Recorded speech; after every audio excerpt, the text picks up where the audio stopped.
1655. Translation. Introduction. Continuing from Part 1. This is Part 2 of the English translation of Welt und Amerikanische Historien, New World and American Histories, the Great 1655 Frankfurt Folio, compiled by Johann Ludwig Gottfried.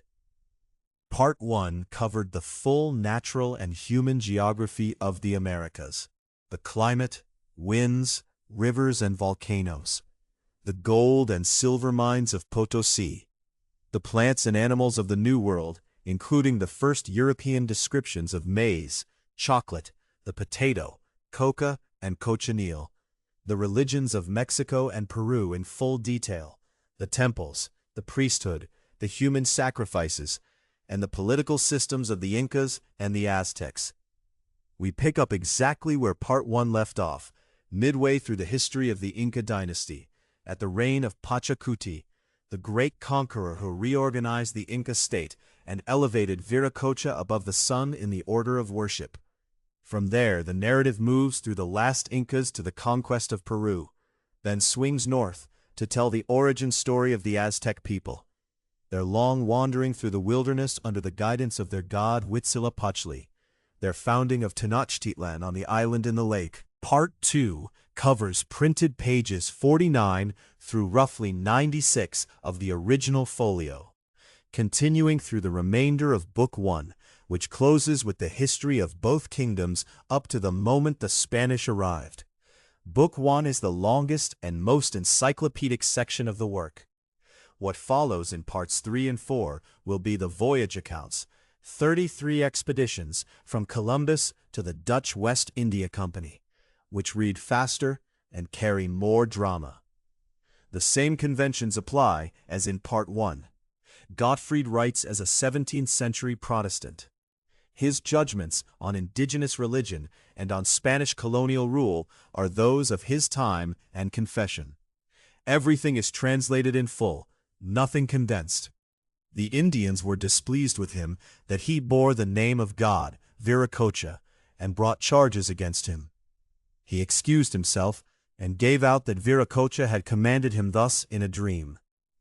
After him, in the government followed Pachacuti Inca Yupanqui, a great conqueror and overthrower of republics who governed 60 years. The beginning of his victories came about thus. One of his elder brothers, who had received the military command during his father's time, was defeated in battle against the Chancas, and withdrew with few men. When the youngest brother Inca Pachacuti saw this, he resolved to make himself lord, and used the following stratagem.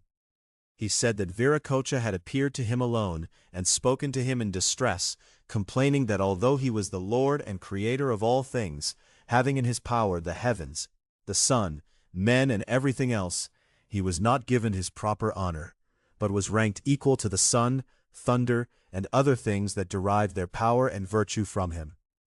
He therefore wished it known that the one in heaven where he dwelt should be called Viracocha Pachayachachik, that is, the universal creator. And so that this might be believed as true, he said that although he was alone, with this title he would raise people and overcome the Quisquizas, however many there might be. He would also make his master a lord, and send him as such, which then came to pass.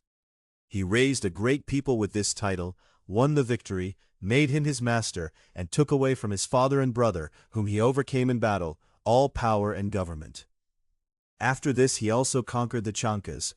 Having won, he ordained that Viracocha should be held as the universal lord, and that the sun's image should be venerated after Viracocha's order, above the thunder and all other creatures. Although afterwards he set apart particular lands and livestock for the thunder and other guacas, he nevertheless ordered nothing for Viracocha, since he was the universal lord and creator of all creatures and had need of nothing. He is said to have told his warriors that it was not he who had won the victory, but certain men sent to him by Viracocha, whom he alone had seen, and who had afterwards been changed into stones. He therefore ordered a great number of stones to be sought on the mountain, set them up for divine service, had them sacrificed to and revered, and afterwards carried them with great devotion into war, believing thereby to have certain victory. He also set up a great image and placed it on a pillar of pure costly gold. His body and burial the licentiate Polo found at Cusco and brought to Torazache. It was still entirely whole and unimpaired, as if he had only died yesterday, although he had been dead for over 100 years. After this Inca followed Topa Inca Yupanqui, and after him his son, of the same name, who founded the house and lineage Apacalo. After him came Inca Huayna Capac, that is, rich and powerful young Inca, who was more gifted than any of his predecessors or successors. He was intelligent, established fine order in all his territories, and in military matters was clever, bold, and fortunate, whereby he won many victories, and extended his realm far beyond all his predecessors. He died in the kingdom of Quito, 400 leagues distant from his capital, which he had conquered some time before. His body was cut open. By his command, the entrails with the heart were brought to Cusco, but the body was buried in the famous city of Cusco. He left many stately monuments and memorials, paved roads, buildings, fortresses, palaces, and other fine works. He was worshipped even in his lifetime as a god, which had not happened with his predecessors. When he died, 1,000 persons from his household were killed, that they might serve him in the other world. These died quite willingly, and still more offered to die. Nothing equal to his treasure and riches had been seen at any king's court. When the Spaniards came into the land after his death, the Indians applied all their diligence to hide his treasure. But when Atahualpa was taken prisoner, a great part of it was brought to Cajamarca to redeem his son. He is said to have had over 200 children and grandchildren within Cusco, and over 100 outside it. His and his mother's embalmed bodies Polo sent to Lima to abolish the idolatry connected with them. After this, Huayna Capac followed his son Titu Cusi Hualpa, afterwards called Huáscar Inca, whose body was burned at the command of the general Atahualpa.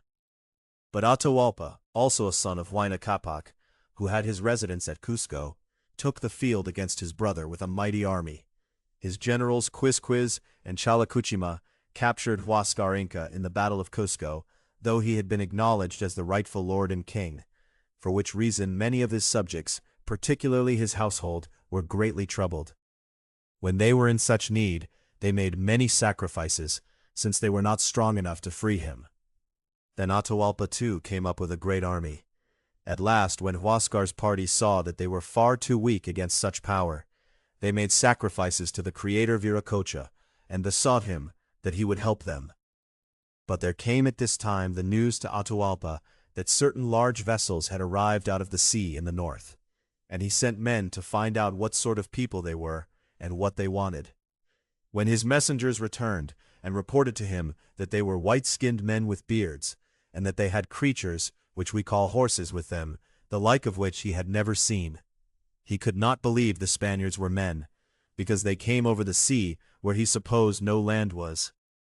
When he heard too that these strangers spoke of a great lord who had sent them, he grew less fearful, for he supposed that since his brother was giving them trouble enough, they too, at such a distance, might assist him to be rid of his brother.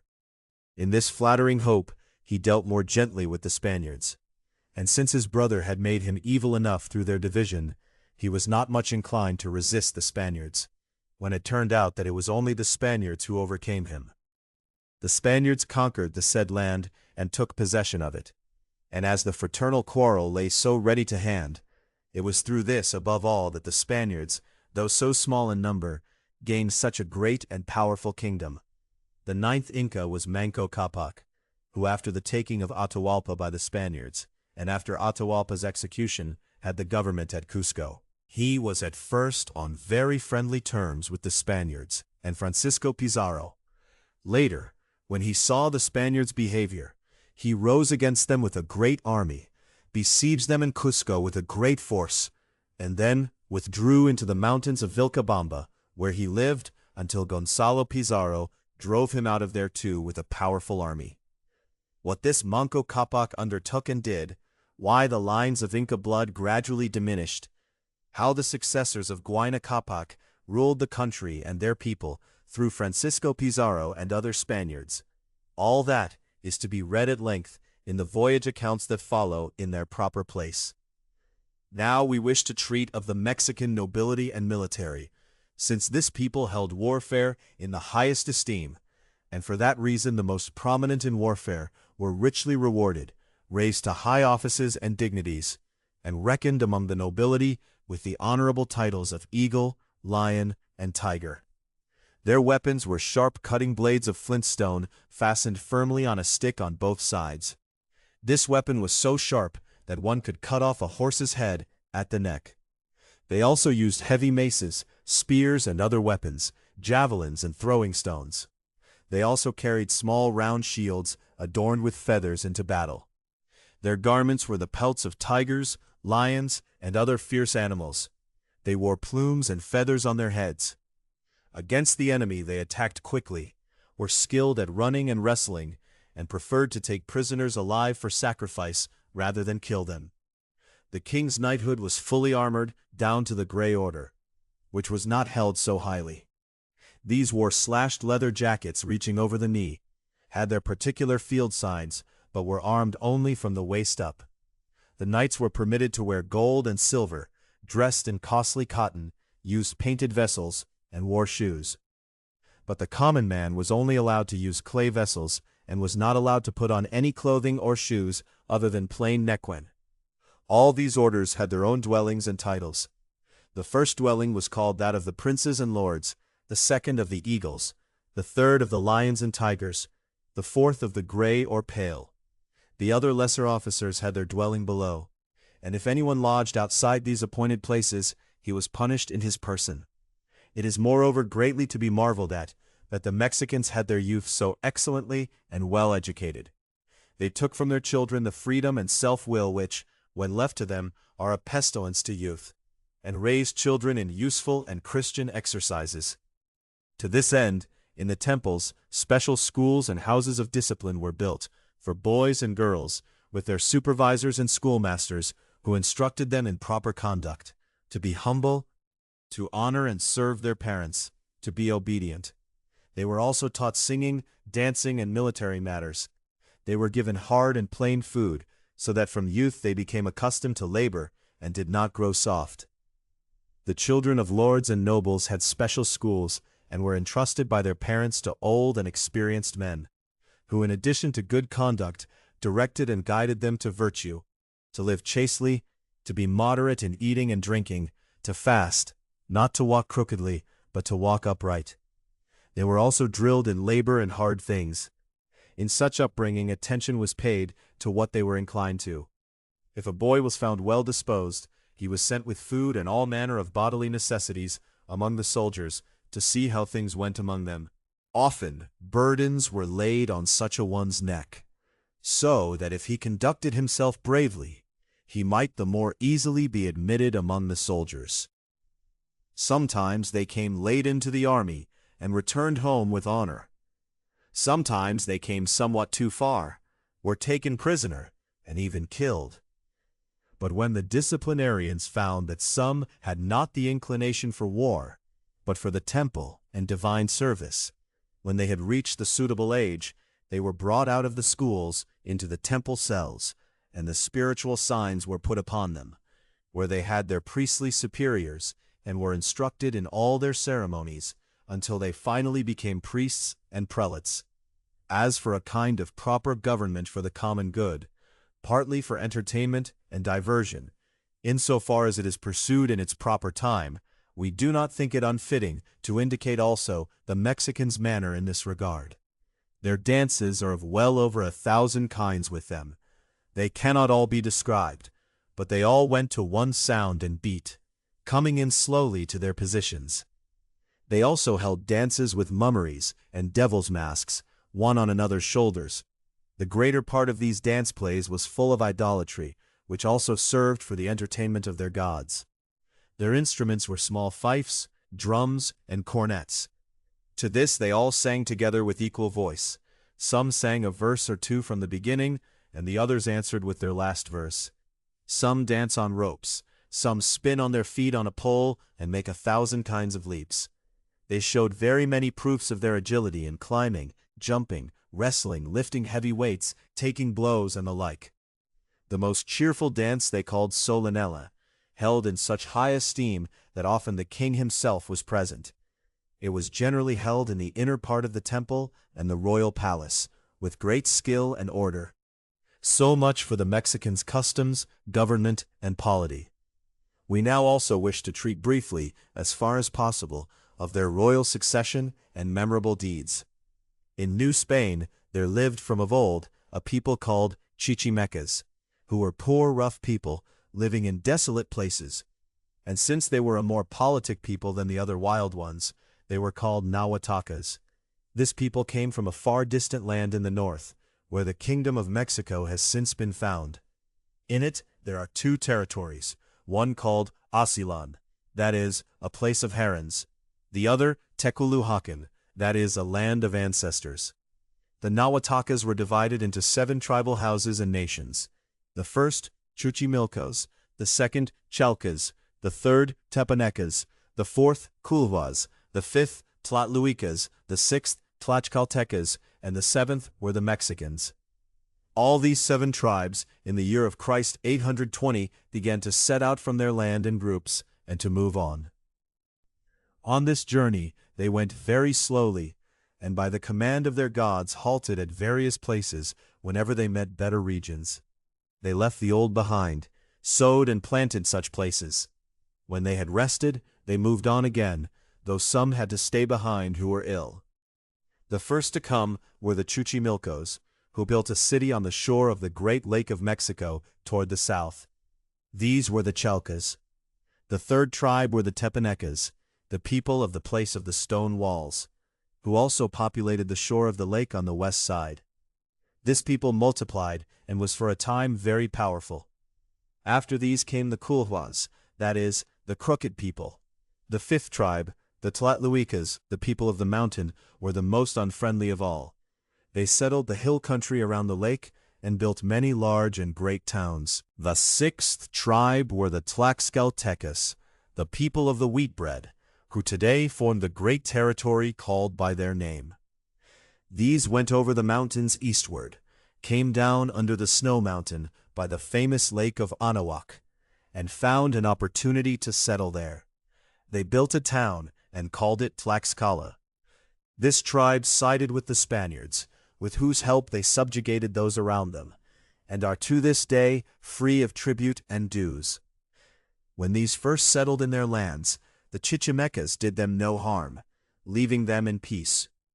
When now 320 years had passed since the departure of these 6 nations, while they had settled New Spain and brought the land into politic order, the people of the 7th tribal house, which is the Mexican nation, set out as the others had done, and moved through the provinces. They held the idol Huitzilopochtli in great reverence. The devil, who spoke through this idol and guided the people, commanded them to leave their land, and promised to make them lords and princes over all the territories that the 6 tribes had built. He would also give them in abundance a land of gold, silver, precious stones, fine feathers, and costly cloaks and clothing. At this promise they set out, taking their idol with them. 4 of the most prominent priests carried him in a chest made of rushes. To these priests he revealed in secret what would befall them on the journey, and how they should deal with it. He taught them the laws, divine service, ceremonies, and sacrifices, and kept them so firmly in hand that they dared not set a foot forward without his permission. He was their guide, and told them when they were to travel and where they were to stay, and they followed his command in all things. When they came to a place, they built their god a tabernacle in the middle of the camp, set his altar up in popish fashion. Afterwards, they built and planted the fields to their necessity. When they moved further, they left what they had planted to stand, as a provision for the old, sick, and faint-hearted people they left behind, so that the whole land might be peopled by their nation. This resembles very closely the departure of the children of Israel from Egypt, from which one can see how the devil of God wished to imitate all such things. One has never found any devil who dealt with people as this Huitzilopochtli did. And one has also never heard of such a god and such terrible sacrifices as this devil taught his people. The foremost of this people was called Mexi, from which the name of the people, the land, and the city of Mexico arose. This tribe moved on as the others had done, halted at various places on the way, and finally, after much toil and outfaced danger, arrived in the fish-rich land of Michoacan, and settled themselves entirely there, though by much begging and asking they obtained permission to let some of their people stay on to build in such a good land. He also instructed them how they should arrange and accomplish this. When now a part of both genders had gone into the beautiful lake of Pátzcuaro to bathe, the idol commanded the others to take their clothing and go away without commotion, which was done. When the ones left behind had sufficiently enjoyed themselves and came out of the bath and found their clothing gone, and sensed that they had been deceived by the others, they were frightened and complained bitterly of their betrayal. They fell into such hatred of the Mexicans that they changed their clothing and language, which is why the Michoacans have been the bitterest enemies of the Mexicans, as one can also see from the fact that the Michoacans congratulated the Marquis of the Valley when he overcame the Mexicans. At the same place, they also made complaint about a woman of their company, who was called a sister of their god, and who with her witchcraft was doing the people harmful damage, and wished to be called upon as a goddess.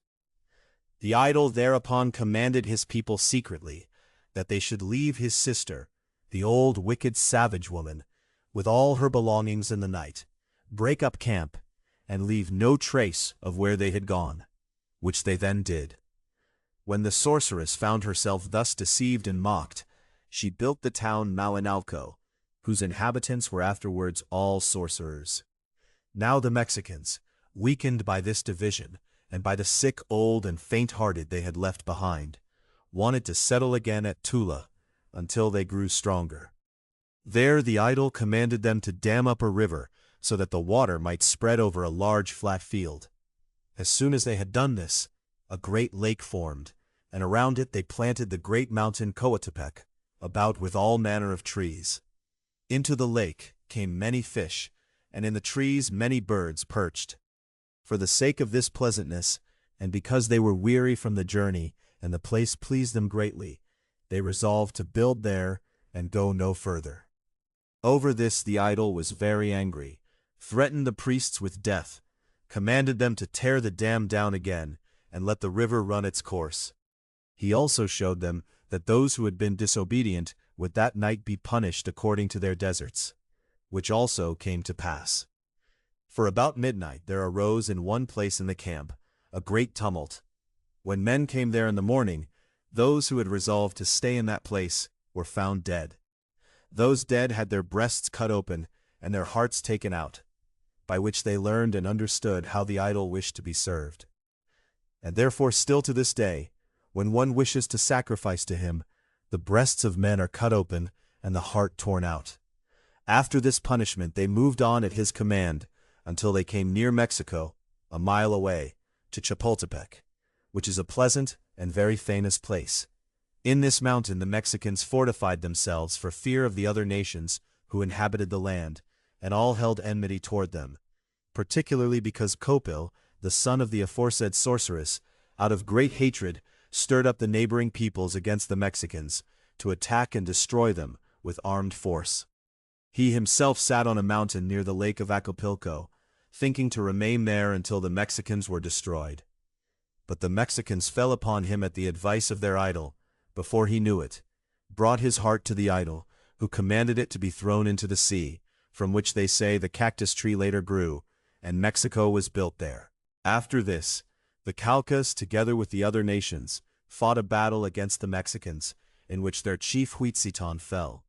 But they nevertheless won the day in the end, broke through the enemy's battle order, and moved on to Atlacuyaya, in the Colhua district, where they recovered, and were afterwards left in peace by their neighbors. After this the Mexicans sent envoys at their idol's command to the lords of Culhuacan, and asked for a place where they could build and dwell. These assigned them Tisapan, that is, white water, supposing they should die there and perish from the many snakes and other animals that came out of the mountains. The idol advised them to accept it, and taught them how to take the poison from the animals and use them harmlessly as food. When the lords of Culhuacan heard this and saw how they settled the land, they opened the city to them, allowed them to trade, and kept friendship with them. The Mexican's idol then set this toward a bad end, gave out to his people that this was not the place where he wished to remain, but they must move on and go to war. For this he gave them this instruction: they should ask the king of Culhuacan for his daughter as a queen of the Mexicans and mother of their god. The king was pleased with this and handed over his daughter well adorned and crowned. But at the command of their murderous idol she was most horribly killed, her skin drawn off, and put upon a young man with her clothing. They thus set the king's daughter beside the idol, consecrated her as a goddess and mother of their god, worshipped her, and called her our grandmother. With this they were still not satisfied, but invited her father to come and worship his daughter the goddess. The king came with many gifts and companions. He was led into a dark chapel with the idol and his daughter. As he now laid the incense on the braziers and a flame arose, he recognized his daughter's skin, perceived their deceit and cruelty, went out weeping, and attacked the Mexicans with such fury that he drove them back into the lake, pressing them so hard that nearly all of them would have drowned. But the Mexicans put up resistance, defended themselves, left the district, and came across the lake quite exhausted and wet. The women and children raised a great cry against their god, who had led them into such need.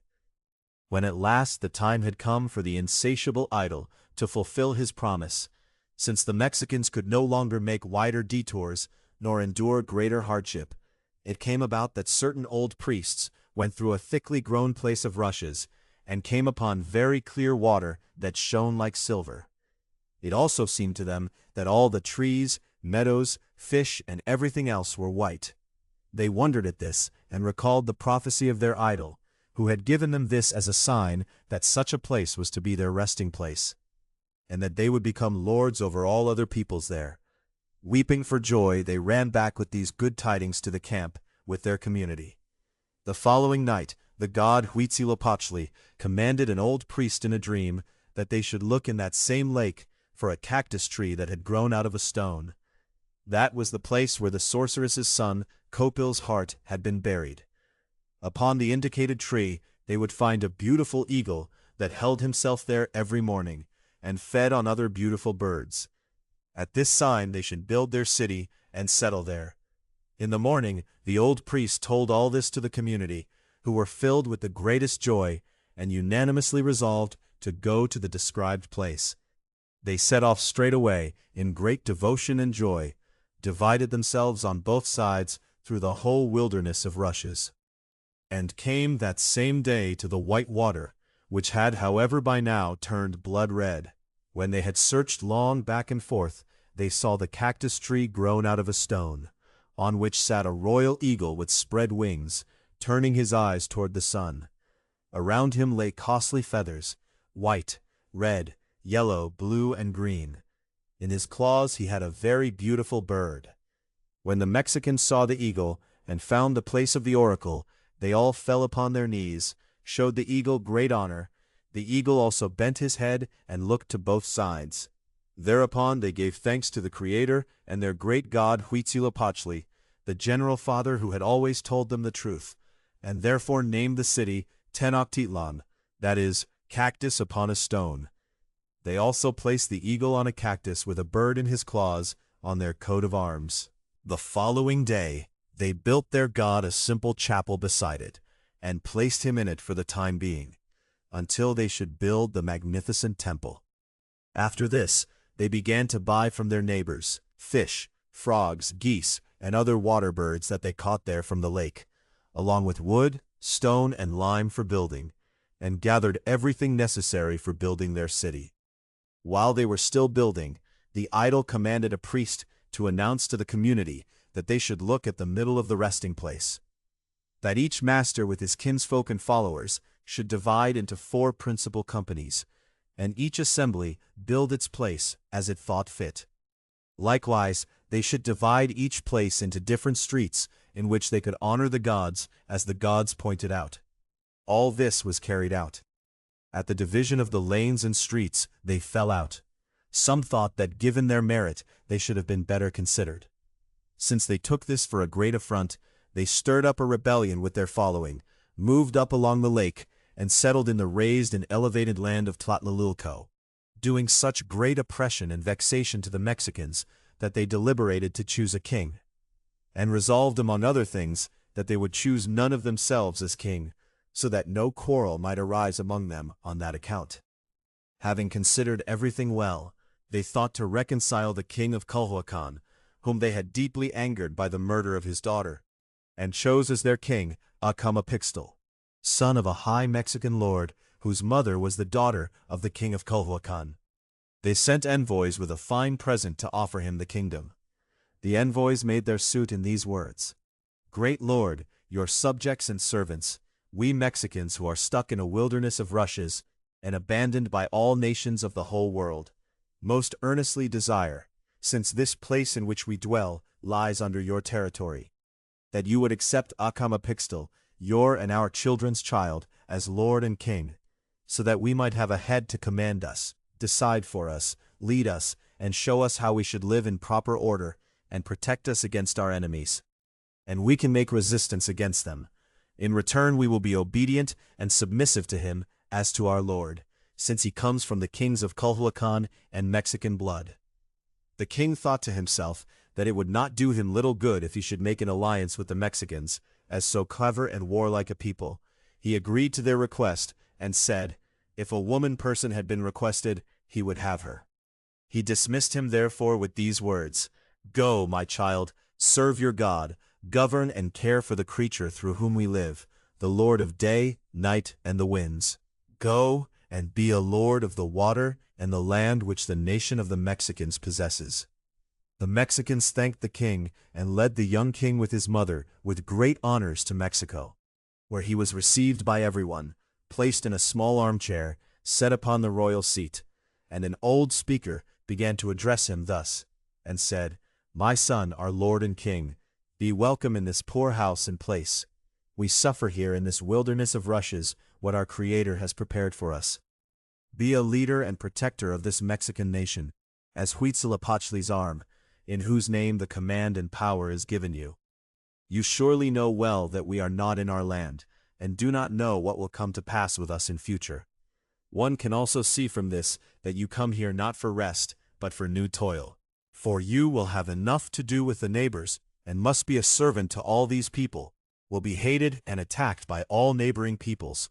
You must strive to overcome them and to keep peace with them, since we live in their territory." The speech of the old man was held in such high regard that they had the children learn it and hand it on to their descendants. After the address ended, the king gave thanks for the good wishes, promised to apply his diligence and take care of them, to protect, defend, and help them after his ability. Thereupon, he was paid homage, sworn to, and a crown set on him equal to the Venetian lordship. And after the meaning of his name, he bore in his coat of arms a handful of marsh arrows. Although now the election of this new king turned out well for them at first, so that in a short time they received a fine politic and governing order, to which the strangers began to look up, they still remained, with their king, tribute obligated to those of Tepaneca, their enemies. And since that people's king feared the Mexicans' power, which kept increasing, he sought their ruin however he might. He took the occasion from the tribute that it was too little, that henceforth they should bring him cactus and other building wood for his city. Likewise a field work on the water from various sorts of peas, which they should let grow well and ripe, and bring through the water without any defect. If, however, they could not do this, they were to expect from him all enmity and their complete extermination. The Mexicans were angered at such unjust demands, which seemed impossible to fulfill. But their idol Huitzilopochtli comforted them and promised to bring all this about. He provided the field work, how it should be built upon the water, had the base made from rushes pressed together, earth thrown upon it, and the field prepared and planted for the fruits. So that on the appointed day they delivered to those of Tepaneca such a fieldwork of maize, chili flowers, tomatoes, beans, chia, gourds, and other things well ripened, to the highest wonder of those of Tepaneca. But their king would not relent, and since he saw that they could bring everything about with the help of their God, he laid upon them for the following year, under the former penalty, that on this same fieldwork they should also bring him sitting and brooding geese and herons, already hatching young. This was also fulfilled with the help of their idol, and the birds appeared just as the Mexicans were landing at Azcapotzalco. The king marveled greatly at this, and said to his subjects, "These things were superhuman. If the Mexicans continued thus, they would become lords over all other peoples." But the tribute was not remitted. They had to bear the servitude yet a good 50 years. About this same time, King Acamapixtl died, after he had improved and enlarged the city of Mexico with many buildings, lanes, watercourses, and provisions. He governed quite laudably for 40 years, though he had sons and daughters, yet he was succeeded by his nephew Quetzalcoatl, that is, Hummingbird Feather, which shows that the election held, and not the succession by blood. He too had to pay tribute and dues to those of Tepaneca, until he through friendly mediation obtained a daughter of the Tepaneca king for his wife, which was a great step, since the Tepanecas treated their son-in-law more gently afterward. This king fathered on this woman the king Montezuma, the first of that name, whom the Mexicans and all their neighbors praised greatly, and on another woman he fathered the king Tlacaelel, who preferred to make kings rather than be king himself, as we shall hear shortly. After Huitzilihuitl came his son Chimalpopoca, that is, Smoky Shield, the third king. He improved yet further the governing order and condition of the city, caused a water pipe to be laid from Chapultepec, a full mile away, to the city, and had many other beneficial things set going. He was favored and well loved by his grandfather, the Tepaneca king. But after the grandfather died, his successor had both Chimalpopoca and the king of Tlatelolco imprisoned and put to death, since they had not shown him sufficient honor. But this murder was the cause that the Mexicans were freed from their long tributary servitude, for Tlacaelel, the fourth-born son of the former king, who was a great and shrewd statesman, advised the Mexicans most strenuously to avenge the king's death. And once they had resolved on this, he put on the garb of an envoy and went unarmed to those of Tepaneca to give them notice of their declaration of war. When he came to the chief of Tlatelolco, the chief gave him an impudent answer, summoned the king of Mexico to a duel, and had men of his people hidden in the rushes in the lake, with instructions, when the Mexicans came, to attack them from the side. The Mexicans, however, overpowered these hidden men before the battle, killed them all, fell upon the Tepanecas, and beat them so thoroughly that they had to submit. Thus the Mexicans were for the first time freed from their subjugation and tribute obligation, and from now on were feared by their neighbors. Thereupon Tlacaelel, who had conducted himself so valiantly throughout, was offered the kingly crown, which he declined, saying he could do more good as a private man. Whereupon they elected the fourth king Itzcoatl, that is, Serpent of Obsidian, the youngest son of the late king Acamapixtl. He expanded the city considerably, built roads through the lake to the mainland, and had a great many things ordered and improved. He also conquered and subdued a number of the neighboring peoples and cities. After him followed Montezuma I, that is, the wrathful lord, the most celebrated of all the Mexican kings after him. He was by nature great-hearted, magnanimous, given to all kingly virtues, loved justice, exceedingly feared in war, careful of his royal standing, sparing of words, constant and courageous in adversity. He conquered many peoples and territories, and to his honor it must be said that the lands already conquered were as well governed and ordered under him as any could be. And those peoples who had been accustomed to a tyrannical, barbarous government, he brought under a civil and politic order, and put worthy governors over them.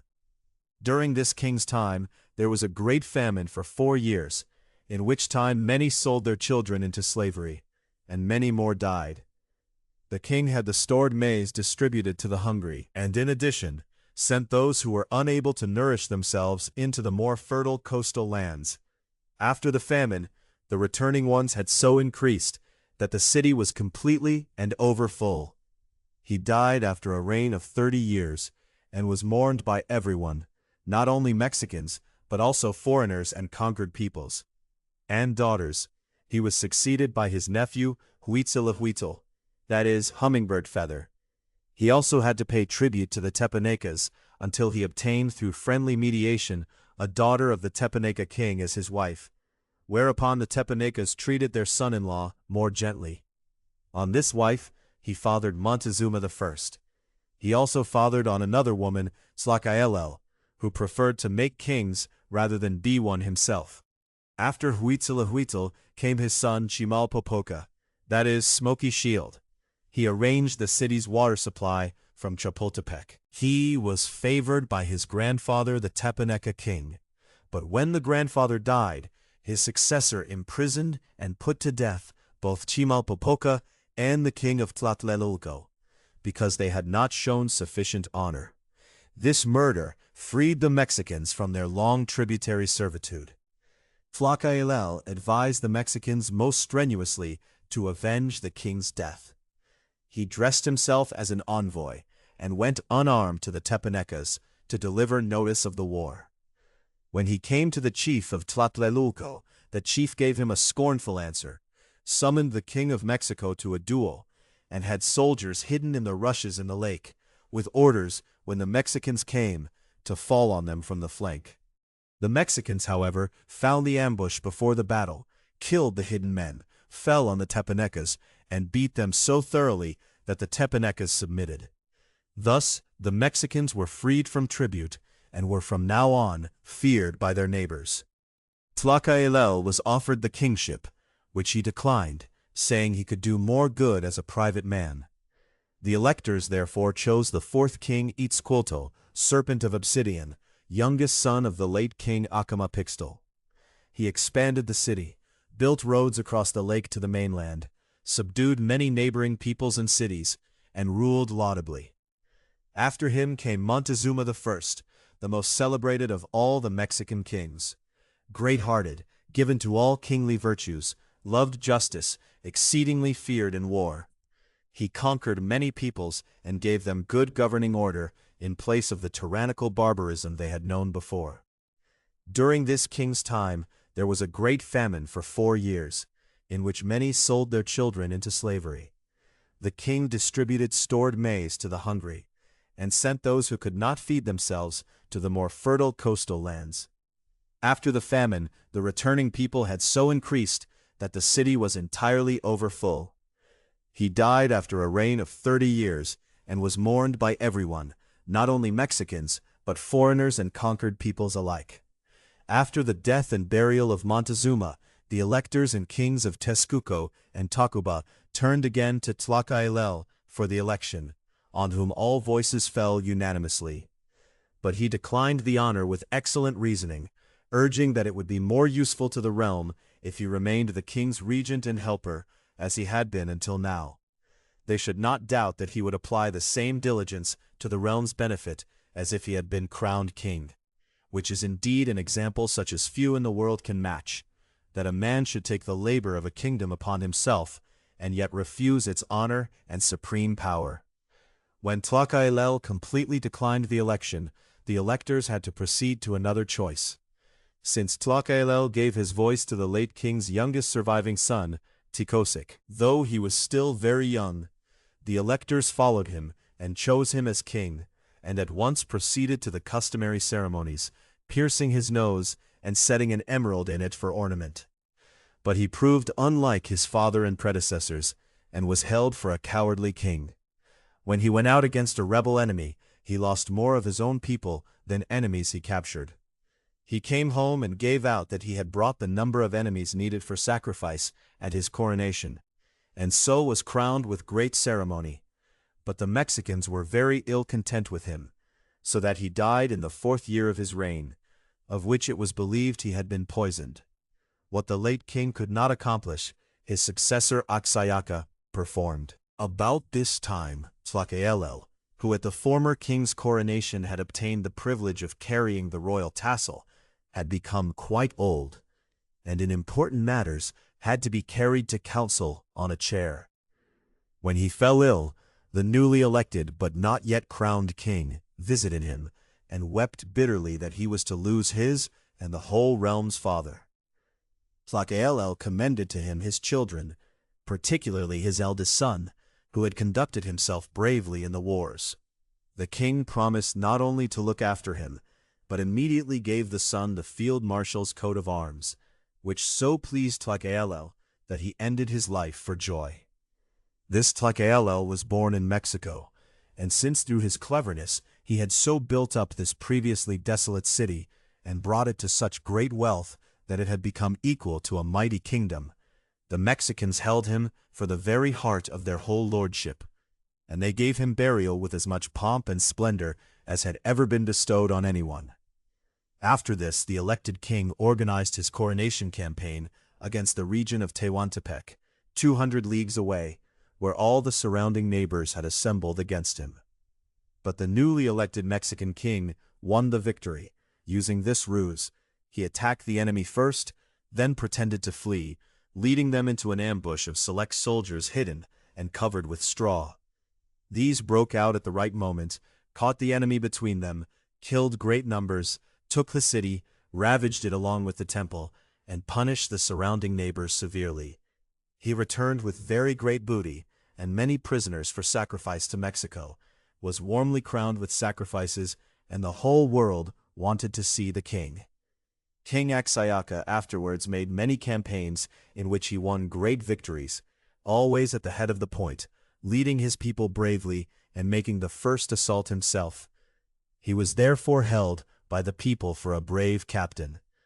He also subdued those of his own who had previously separated and built themselves their own city called Tlatelolco. He first sent to them and warned them gently not to separate from him. Since they came from one blood, they should unite and hold the king of Mexico equally as their lord. But the chief of Tlatelolco gave a scornful answer, challenged the king of Mexico to single combat, and had men hidden in the rushes in the lake, with orders to make the Mexicans look ridiculous as they crossed, as ducks, ravens, frogs, and the like. King Ixtaca heard this answer, and gave his field marshal a portion of the troops, with orders to eliminate the ambush.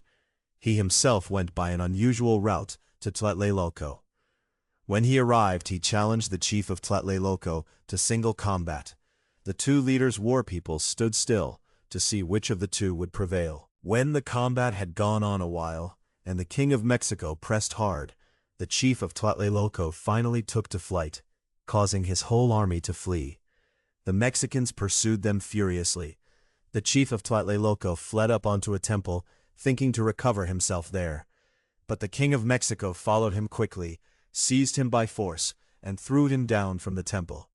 When he had fallen, the king set fire to the city and temple. Meanwhile, the field marshal had taken his revenge on those who had been hidden in the rushes. He took them to mercy on the condition that they first croak like frogs, crow like ravens, and thus they mocked and laughed at themselves, which greatly pleased the Mexican king. He returned joyfully to Mexico. This was held to be one of his best actions, though he ruled only 11 years and then died. After his death, as often before, the electors of Mexico chose one who pleased them without regard to succession.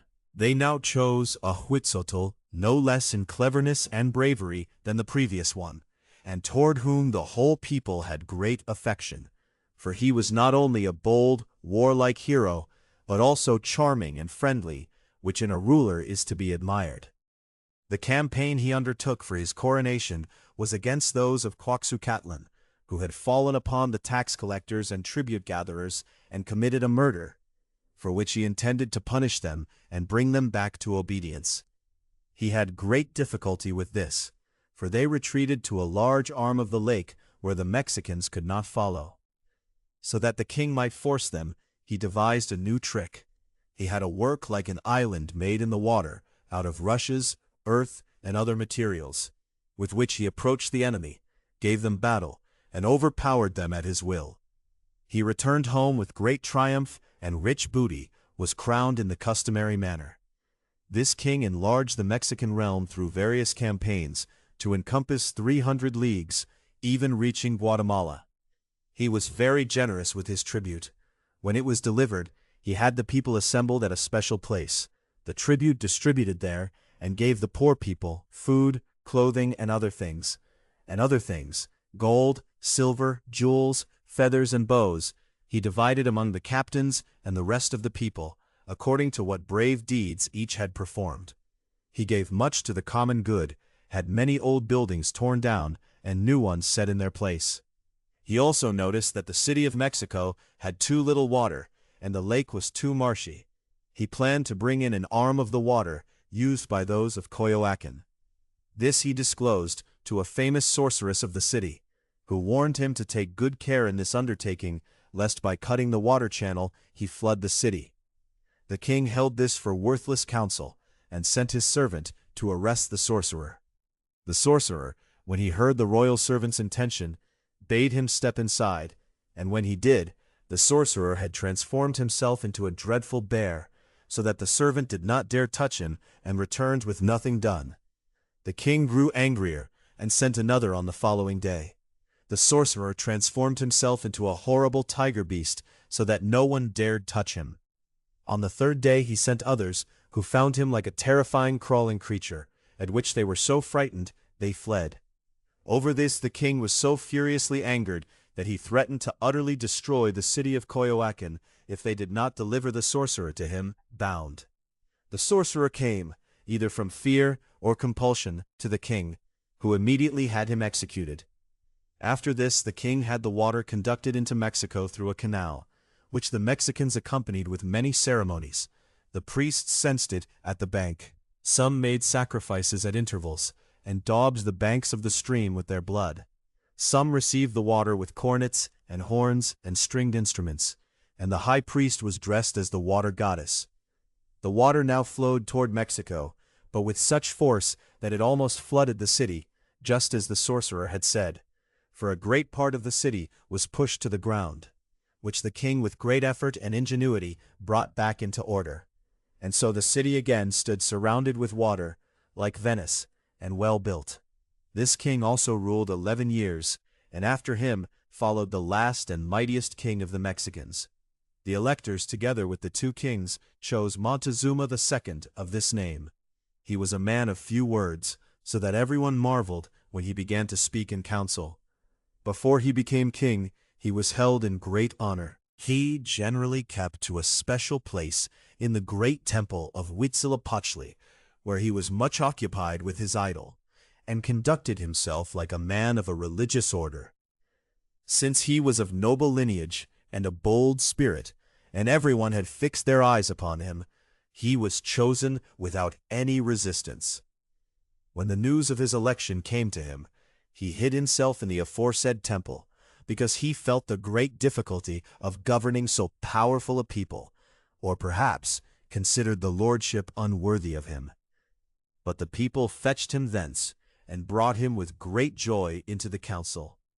He came so gravely that everyone said he was rightly called Montezuma, that is, the earnest lord. The electors showed him great honor, announced the election to him, whereupon he immediately went to the fire with incense to make sacrifice to his gods, drew blood from his ears, cheeks, and shins, after old custom. He was dressed in royal ornament, and the bottom of his nose pierced, and an emerald hung in it. Then he was set upon the royal throne, and heard the various addresses and congratulations from the king of Tezcuco and others. Thereupon he gave thanks quite humbly, and counted himself unworthy of such high dignity. But he had barely entered the government when he began to reveal his pride, for he commanded that no one from the common people should be allowed at court or hold office, rebuking his predecessors for having had themselves served by people of low birth, and he demanded that all lords and nobles should occupy themselves in his palace, and perform the court offices and duties.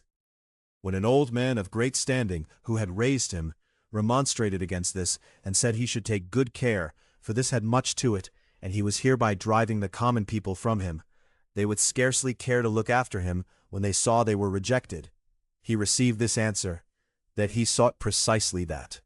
For he did not wish the nobility to be mixed with the common people as had happened until now, and that was the reason his predecessors had been held in so little regard. And so he stripped all common people of offices, and handed them to knights and nobles.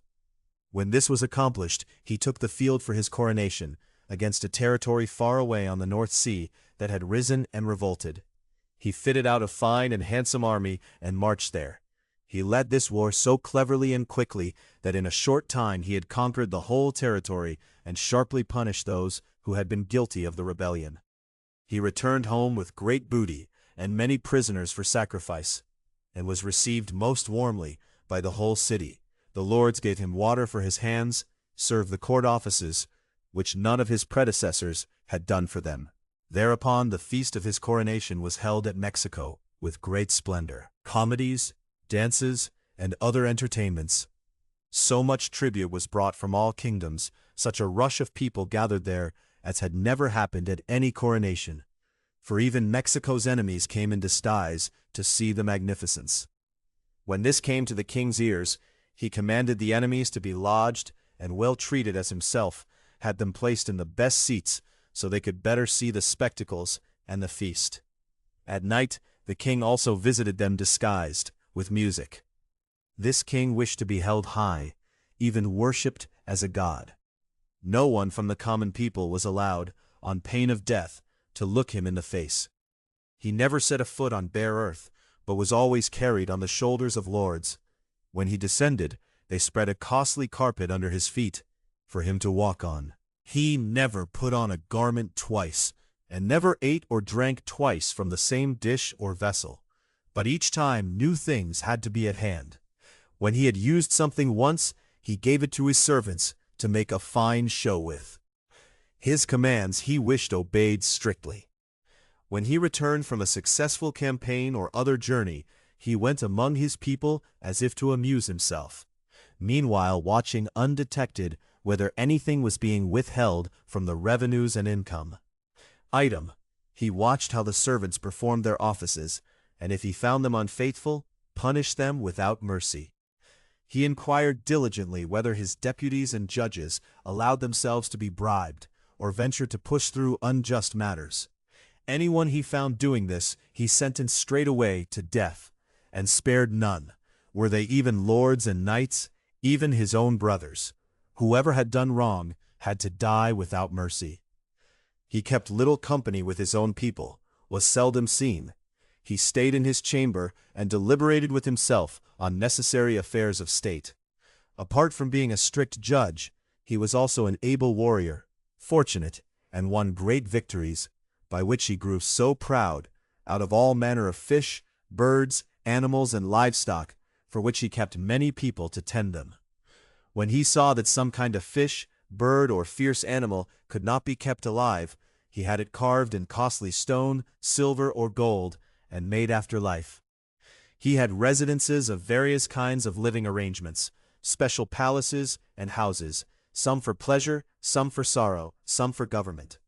In such palaces were various dwellings suited to the quality of those who were to live in them.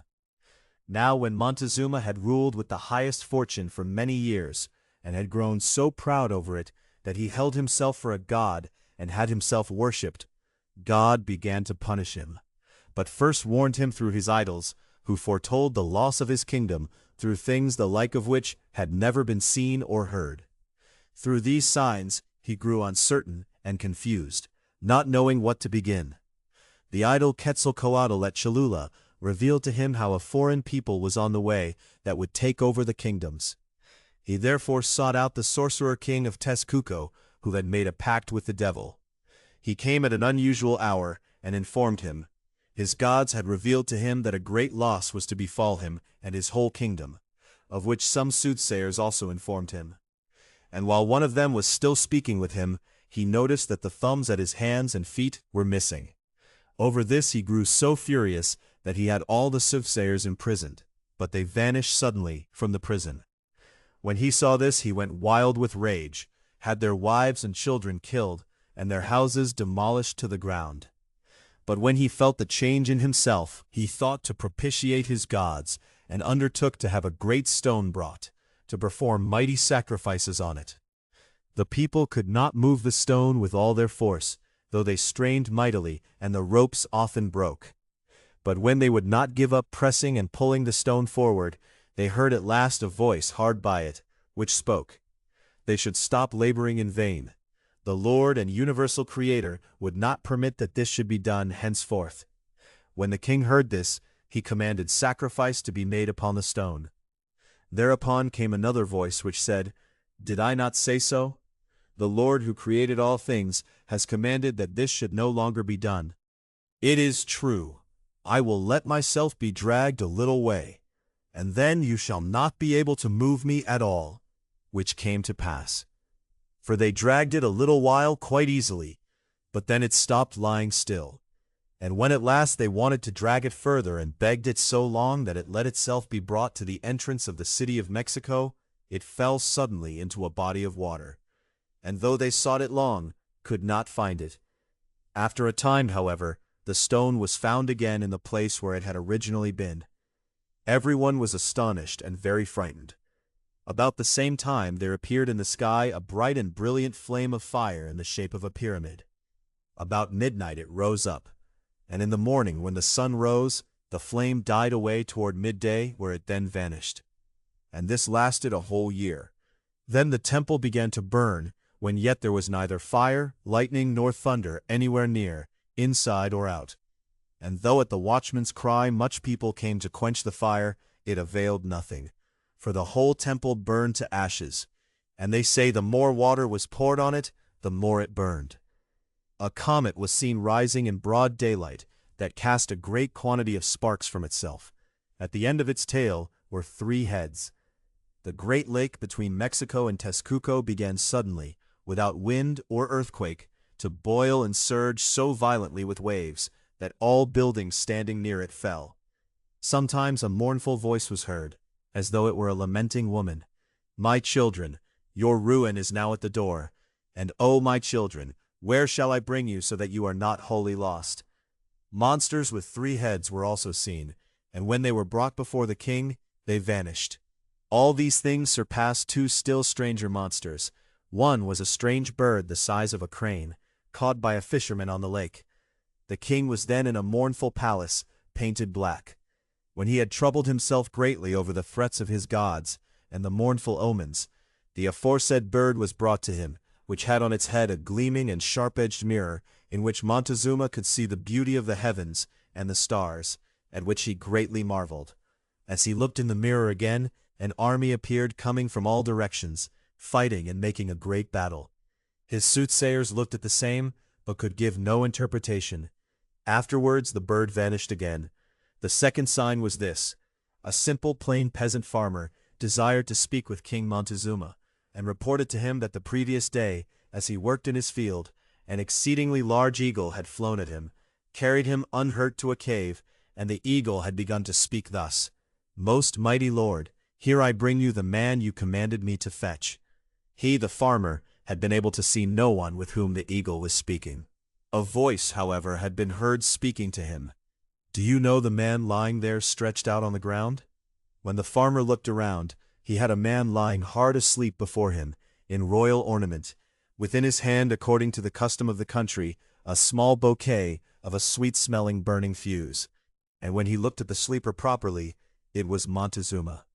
Thereupon the farmer had said, "This seems to be King Montezuma." The voice had answered, "You speak aright. Look how sleepily he lies there, taking no care of the great danger that will befall him. It is now time that he pay what he has done against God with his tyranny and pride. But he is so secure and careless that he does not feel his misery. And since you see this, take the burning fuse from his hand, hold it to his hip, and you will see that he does not even feel it." When the poor farmer, out of fear of the king, did not dare go close, the voice spoke again: "Fear not. I am immeasurably more than this king. I can destroy him and protect you. Do what I command you." So the farmer had taken the fuse from the king's hand, held it to his hip. The king had not stirred and was insensible. When he had done this, The voice had said, "Since you see that the king lies there so sleepily, wake him up and tell him what has happened." Thereupon the eagle at the Lord's command had taken him again and brought him back to the field whence it had fetched him. When the farmer had reported all this to King Montezuma, and he found the burn mark at his hip, he was greatly shocked and troubled. Now it came to pass in the 14th year of Montezuma's reign, which fell in the year of Christ, 1517, that the Spaniards came into the North Sea, at which the Indians were greatly astonished. To know what kind of people this was, the coastal inhabitants sailed out in their canoes to the ship's port, taking food and costly clothing with them as if to trade. The Spaniards took the Indians aboard their ships, gave them in exchange for their food and clothing various colored rosary beads, which the Indians took for precious stones.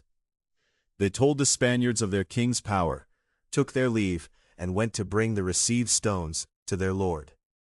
The Spaniards charged them to tell their lord that they could not visit him on this voyage, but intended to come again in a short time. Thus the Indians returned with this news to Mexico, having depicted on a cloth everything they had seen, the ships, their equipment, and the Spaniards' appearance, at which King Montezuma was exceedingly frightened, and earnestly forbade anyone to speak of it. The following day he assembled the council, showed them the cloths and beads, and deliberated what was to be begun about it. Thereupon it was decided that good watch should be kept along the coast, and news given early when anything should happen. Already in the beginning of the following year, 1518, the Marquis of the Valleys, Don Hernán Cortés, came with his armada to the seashore. At this news King Montezuma was very frightened, and his counselors and subjects supposed it was without doubt their old god Quetzalcoatl, who had said he would return, coming now from the east, toward which he had gone. There had also previously been among the Indians a common prophecy, that a great lord had left them a long time ago, who had promised to return. The king therefore sent with his counselors 5 stately ambassadors with costly gifts to receive the strangers, letting them know that his servant Montezuma had sent them to visit, with the understanding that he regarded himself as their servant. The Spaniards understood the ambassadors through the mediation of Marina, an Indian woman who had in the meantime learned Spanish. Don Hernán Cortés held this negotiation as a means to reach the city of Mexico, had his lodging readied, sat down with great pomp, and had the ambassadors come before him. The ambassadors showed him almost divine reverence, saying, his servant Montezuma had him visited, and had kept a deputy for him, knowing well that he was their great lord Quetzalcoatl, who had promised many years ago to return and see them again. Whereupon they handed him the garments that he had customarily worn when he had been among them, and asked him to accept them along with the other gifts. Cortés accepted the gifts, and confirmed that he was the one they took him for. The ambassadors were well content with this, and were very pleased that he had treated them so kindly. Cortés had entirely resolved to win this people with kindness, and bring them to the gospel. But the sins of those terrible murderers and idolaters demanded a punishment from heaven, so that his plan came to nothing. The following day, after the negotiations had been concluded, Cortés held a council of war. Since Montezuma was rich and powerful, they had to make an impression so that the Indians held them for brave heroes, and though few in number, might be feared and well received. To bring this about better, all the artillery on the ships was let off, at which the Indians, having never seen or heard such a thing, were so startled, as if the sky were falling on their heads. After this, Cortés challenged the Indian people to battle, and when they declined, the Spaniards reproached them for it, began to treat them badly, and intimidated them with swords, spears, halberds, and other weapons. At this the Indians were angered, spoke differently than before, and said their lord was not among them. They were strange gods, and enemies come to destroy them. When the ambassadors returned to Mexico, Montezuma sacrificed a great number of men, and sprinkled the ambassadors with their blood, hoping to receive good news from them. But when he heard of the shape of the ships, Spaniards, and weapons, he was completely stunned, and in long deliberation sought help from sorcerers and magicians, who promised to drive these strangers from the land through their black arts. When they had tried all their powers and could do the Spaniards no harm, they reported to their lord that those in the ships were more than men, since no sorcery and spell could affect them. Thereupon the king made a pretense of being well pleased at the Spaniards' arrival, sent messengers throughout his lands, and commanded the subjects to serve and be obedient to the heavenly gods who had come into his land. The people were troubled and saddened by this message, particularly because the Spaniards asked much about the king, his manner of governing, and his possessions. The king was himself greatly troubled about it, and his sorcerers advised him to hide himself, offering to bring him to such a place that no one could find him. But the king thought this a contemptible thing. He resolved to receive these foreign guests, even if it cost him his life. He went at last out of his royal palace into another house, so that the gods could lodge in his palace. When Montezuma now learned that the Spanish commander had made his alliance with those of Tlaxcala, and had sharply visited his friends at Cholula, he thought to deceive them, sent one of his most prominent lords, with his armor and royal insignia to them, who had to pretend to be Montezuma himself. Those of Tlaxcala denounced him to the commander. Cortés therefore had this deception pointed out to Montezuma. The king grew still more troubled, assembled all his sorcerers, and threatened them with the idol's punishment if they did not drive away these foreign people through their art. They agreed to it, and went to a height near Chalco, from where the Spaniards were coming. But there appeared the idol Tezcatlipoca, one of their foremost gods, coming from the Spanish camp, dressed like a Chalcan, and acting as if he were mad, drunk, and tired. When he came to the assembly of sorcerers, he stopped, and said with great anger, "Why do you seek to delay my will, and Montezuma's through your art? He has thought too late. It is decided that he shall be deprived of his honor, kingdom, and everything he has, since he is governed not as a lord, but as a tyrant and traitor." When the sorcerers heard this, they recognized their idol, humbled themselves before him, built a small stone altar, and covered it with flowers standing about. But he paid no attention to it, scolded them, and said, "Why have you traitors come here? Turn about, look upon Mexico and see how it will go with it." When they turned around, it seemed to them the city was in flames. After that the idol vanished. When the sorcerers could go no further, and had informed the king of this, he stood a while with eyes downcast, and could not speak a word. After a while he said, "Very well, what shall we do, since neither the gods nor our friends will come to our aid? I have resolved, come what may, not to flee, not to hide, not to let anyone think me cowardly. The old and children cannot protect themselves." When now the Marquis neared Mexico, Montezuma tried to make a virtue of necessity, and went out 3/4 of a mile to receive him. 4 stately lords carried him on their shoulders, in his great majesty. Above his head he had a canopy of gold and costly feathers. As soon as they encountered one another, Montezuma descended, and they greeted each other. Don Hernán Cortés bade him be of good cheer, and indicated that he had not come to deprive him of his kingdom, or make it less. Thus Montezuma led him with his own people into his palace. He himself withdrew to another house. That night the Spaniards fired the artillery for joy, at which the Indians were greatly frightened as at something unusual. The following day, the Marquis had the king and the other lords assembled in a great hall, seated himself on a chair, and had it brought before them, that he had been sent by a great lord and prince to do good to these lands and render particular benefits. He had been told by his friends of Tlaxcala of the great harm the Mexicans had always done to them. He therefore wished to know who was to blame, so that he might reconcile them, that they should do each other no more harm henceforth. He, for his part, wished to remain with his brothers of Tlaxcala, without harm to anyone, and wanted to assist them in need. When Montezuma and the other lords understood this, they were cheerful and well content, which one could see enough from the friendship they showed the Spaniards. But it did not last long before both nations conceived a suspicion against one another. And so that Cortés might secure himself, he took Montezuma prisoner and put him in fetters. And most astonishing, He had his ships burned and put himself among the enemy to either overcome them or die. The worst was that Cortés had to travel to Veracruz on account of the untimely arrival of Panfilo de Narvaez, to quell the rebellion he had raised there. He therefore had to leave the wretched Montezuma behind with his companions, who were quite unlike him in discretion, from which a new uprising arose that could not easily be put down again. In Cortés's absence, his deputy Alvarado decided to punish the Mexicans. He had many of the nobility killed at a dance held in the courtyard, at which the common people rose, took up arms, and undertook to take revenge. First they surrounded the royal palace, caring nothing for the damage inflicted on them by the artillery. They maintained the siege for many days, cutting off the Spaniards from all their bodily necessities.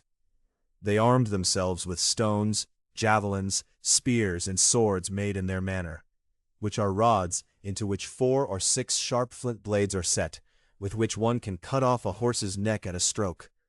When they thus continued to fight, they brought Montezuma with a few prominent lords up onto the level of the palace, guarded on either side by a soldier's shield as they walked with him. When the Mexicans saw their lord, everything went quite still.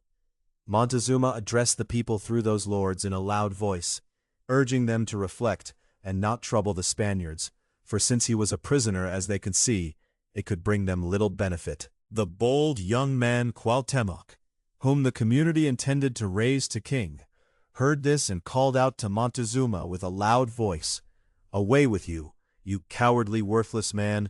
We want to hear nothing from you, but let the punishment you have well deserved fall on you." He mocked him for a woman, and began with that to shoot arrows at him, and the community again began to throw stones. When Alvarado and the other Spaniards saw the need and danger they were in, they sent word to the commander Cortés. He, through his cleverness and agility, brought the matter with Narvaez quickly to an end, took most of his troops with him, made a great forced march to Mexico, and on the 4th day, on which the Mexicans customarily kept a feast and held a truce, arrived at the place with both craft and force, entered the palace where the Spaniards had fortified themselves, at which they were highly delighted. They led off the artillery, but as the Indians continued with their madness, with no means of stilling them showing itself, and the Spaniards also had no more provisions, Cortés resolved at night secretly to steal away. He had 2 wooden bridges made over 2 dangerous waters and set off about midnight. When the Spaniards had got over the first water, an Indian watchman noticed them and cried out that the enemies were fleeing. The Indians assembled and attacked the Spaniards with force, and before they could get over the other water, 500 of their number were wounded, trampled, and utterly laid low. Many who wanted to keep their gold and jewels lost their lives. Those who got something away were captured by the Mexicans and horribly sacrificed to their gods. Montezuma was found with a dagger in him, and thus his practiced tyranny was paid back to him. He was not buried like a king, nor even like a common man, but like a wild, irrational beast was cast away in anger. At last one of his servants took pity on him and burned him to ashes, and kept him in an unworthy place. When we return again to the Spaniards, the Indian histories agree with the Spanish that the Spaniards were saved in a wondrous manner on a mountain, on which a small chapel to Our Dear Lady has been erected to this day, 3 leagues from Mexico. The Indians pursued them there first, then let them rest a while. The Spaniards suffered such great hunger on the way that they divided a few kernels of corn among themselves. When they finally reached their friends at Tlaxcala, they recovered, and with their help and at their urging, they began a fresh campaign by water and land against the Mexicans.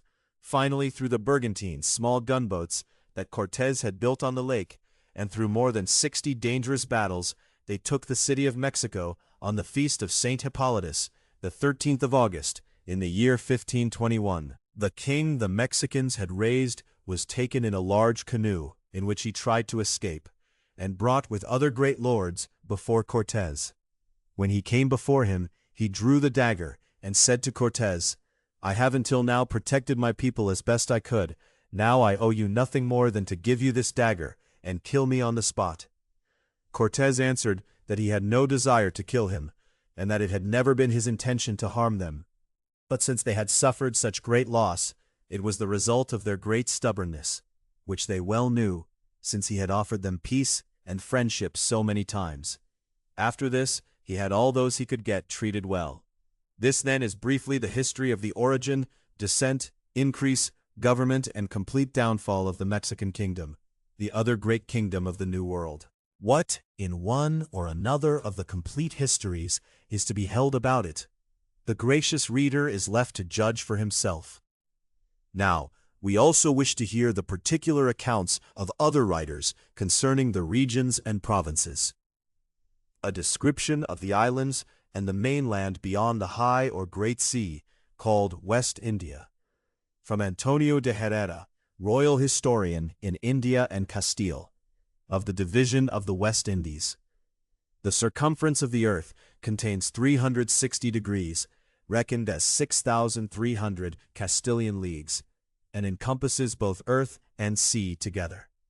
For these two elements together make a sphere whose outermost roundness is in part earth and in part sea. The ancients divided the earth into 3 parts and gave each its name. The first and most famous is Europe. The second, larger and wider, is called Asia, in which also lies the great kingdom of China. The third is called Africa.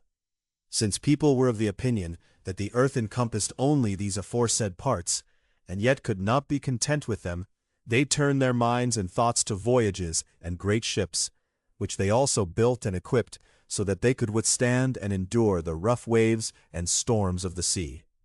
In this, the Spanish nation, above all other nations or peoples in the whole wide world, has won the praise and fame. For in the time when Don Fernando V and Isabella, a very wise, clever, and capable woman, reigned in Castile, and Don Juan II, called the Pelican of blessed memory, reigned in Portugal, Don Christopher Columbus, the first Indian admiral, having settled in Spain and lived there many years, with the approval, encouragement, and help of Martin Behame, a Portuguese born on the island of Fayal, experienced in astronomy and the art of the stars, and particularly skilled in casting nativities, as also certain others to whom he disclosed his intention, made the first proposal to discover and find that part which we today are accustomed to call the fourth part of the world, which is also as large as all the others together. He set out from Palos, belonging to the Count of Miranda, on the seashore in the kingdom of Granada, and took his course toward the setting sun. He sailed thus so long on the high or great sea that he finally found this land, which, divided through the middle by the equinoctial line, extends so far toward the south, which sailors at sea, after Arab usage, call Sud, that it reaches 52 degrees, and toward the north it conceals itself under the Arctic pole so far that no one can know its end. This fourth part is so large that everyone marveled at it, and thus we have resolved to describe it under the name of the islands and mainland of the great or high sea that flows and encompasses about it. It is true that it is also called the New World, or West India, since it lies toward the west, that is the sunset. It is the half of the world sphere of 180 degrees in circumference, assigned to the kings of Castile and Leon, beginning the reckoning of these degrees from the change of one meridian and going through the 39th or 40th degree of the setting from Toledo, which lies at the rise of the river Marañón, to the city lying toward the east or sunrise, so that one reckons 20 leagues for each degree. The width of this area from one end to the other is 3,900 Castilian leagues. Thus this part extends from east to west, what sailors at sea call east and west. This reckoning of 20 leagues for each degree always agrees with Ptolemy in his Geography, and has been approved and confirmed by many intelligent men. Now concerning the degrees of longitude, which one reckons according to the measure of the equinoctial lines. These are not so easy to find, because there is no fixed and constant sign in the heavens that always holds one rotation, as the poles are, which are immovable points by which one can reckon the degrees of height, as by an infallible guide, which we then wish to follow in this description, marking the places and regions according to the height of the aforesaid poles. It is now to be known that from the north toward the south 90 degrees have been found, and from the 60th degree north, 53 degrees toward the south have been measured, which would make 1,977 leagues, and where it is broadest, it may have 1,200 leagues, from which it decreases by 183 leagues where it is narrowest, at what is called Nombre de Dios, or Panama, where nature itself has divided these lands, leaving almost half of it toward the north and the other half toward the south. These are the parts of this description. The third part consists of the islands and the mainland toward the east, toward the two crowns or kingdoms, Castile and Portugal, which divide or cut through it, which although they are in themselves and at root a part of East India, are nevertheless called West India, namely after the situation of the land of Castile, as one may plainly see on the table. Since then all these lands, from which these two kingdoms have become very rich, were found and discovered with the help of the said compass, I cannot let pass the description of one wondrous virtue, which Don Antonio Osorio, a knight of Valladolid, noticed and noted. And this is the virtue that the magnet, through its own particular nature, imparts to iron a greater power to attract than it has itself. For when one holds or lays an iron against the strongest part of a magnet, it can attract a far greater weight of iron than the magnet itself could do. So that it, as reported above, in my presence lifted 14 pounds of iron with a magnet weighing no more than 22 pounds, which by nature could only lift 6 ounces. Of the Indian voyages, we call the Great or High Sea from the east side the Sea of the North. From the west, we call it the Sea of the South, and the part bordering on New Spain and Peru we call the Sea of the South, of New Spain and Peru. The part of the Sea of the North, from Brazil to the Narrows, is also called the Midday or South Sea. But what remains from Brazil to Castile and toward the east is called properly and particularly the Sea of the North. The whole sea divides again into lesser curved bays or gulfs. In all there are 4 principal sea routes, the first and oldest of which goes from Castile to the said mainland and New Spain. The second goes from Castile to the river Rio de la Plata and to the Strait of Magellan.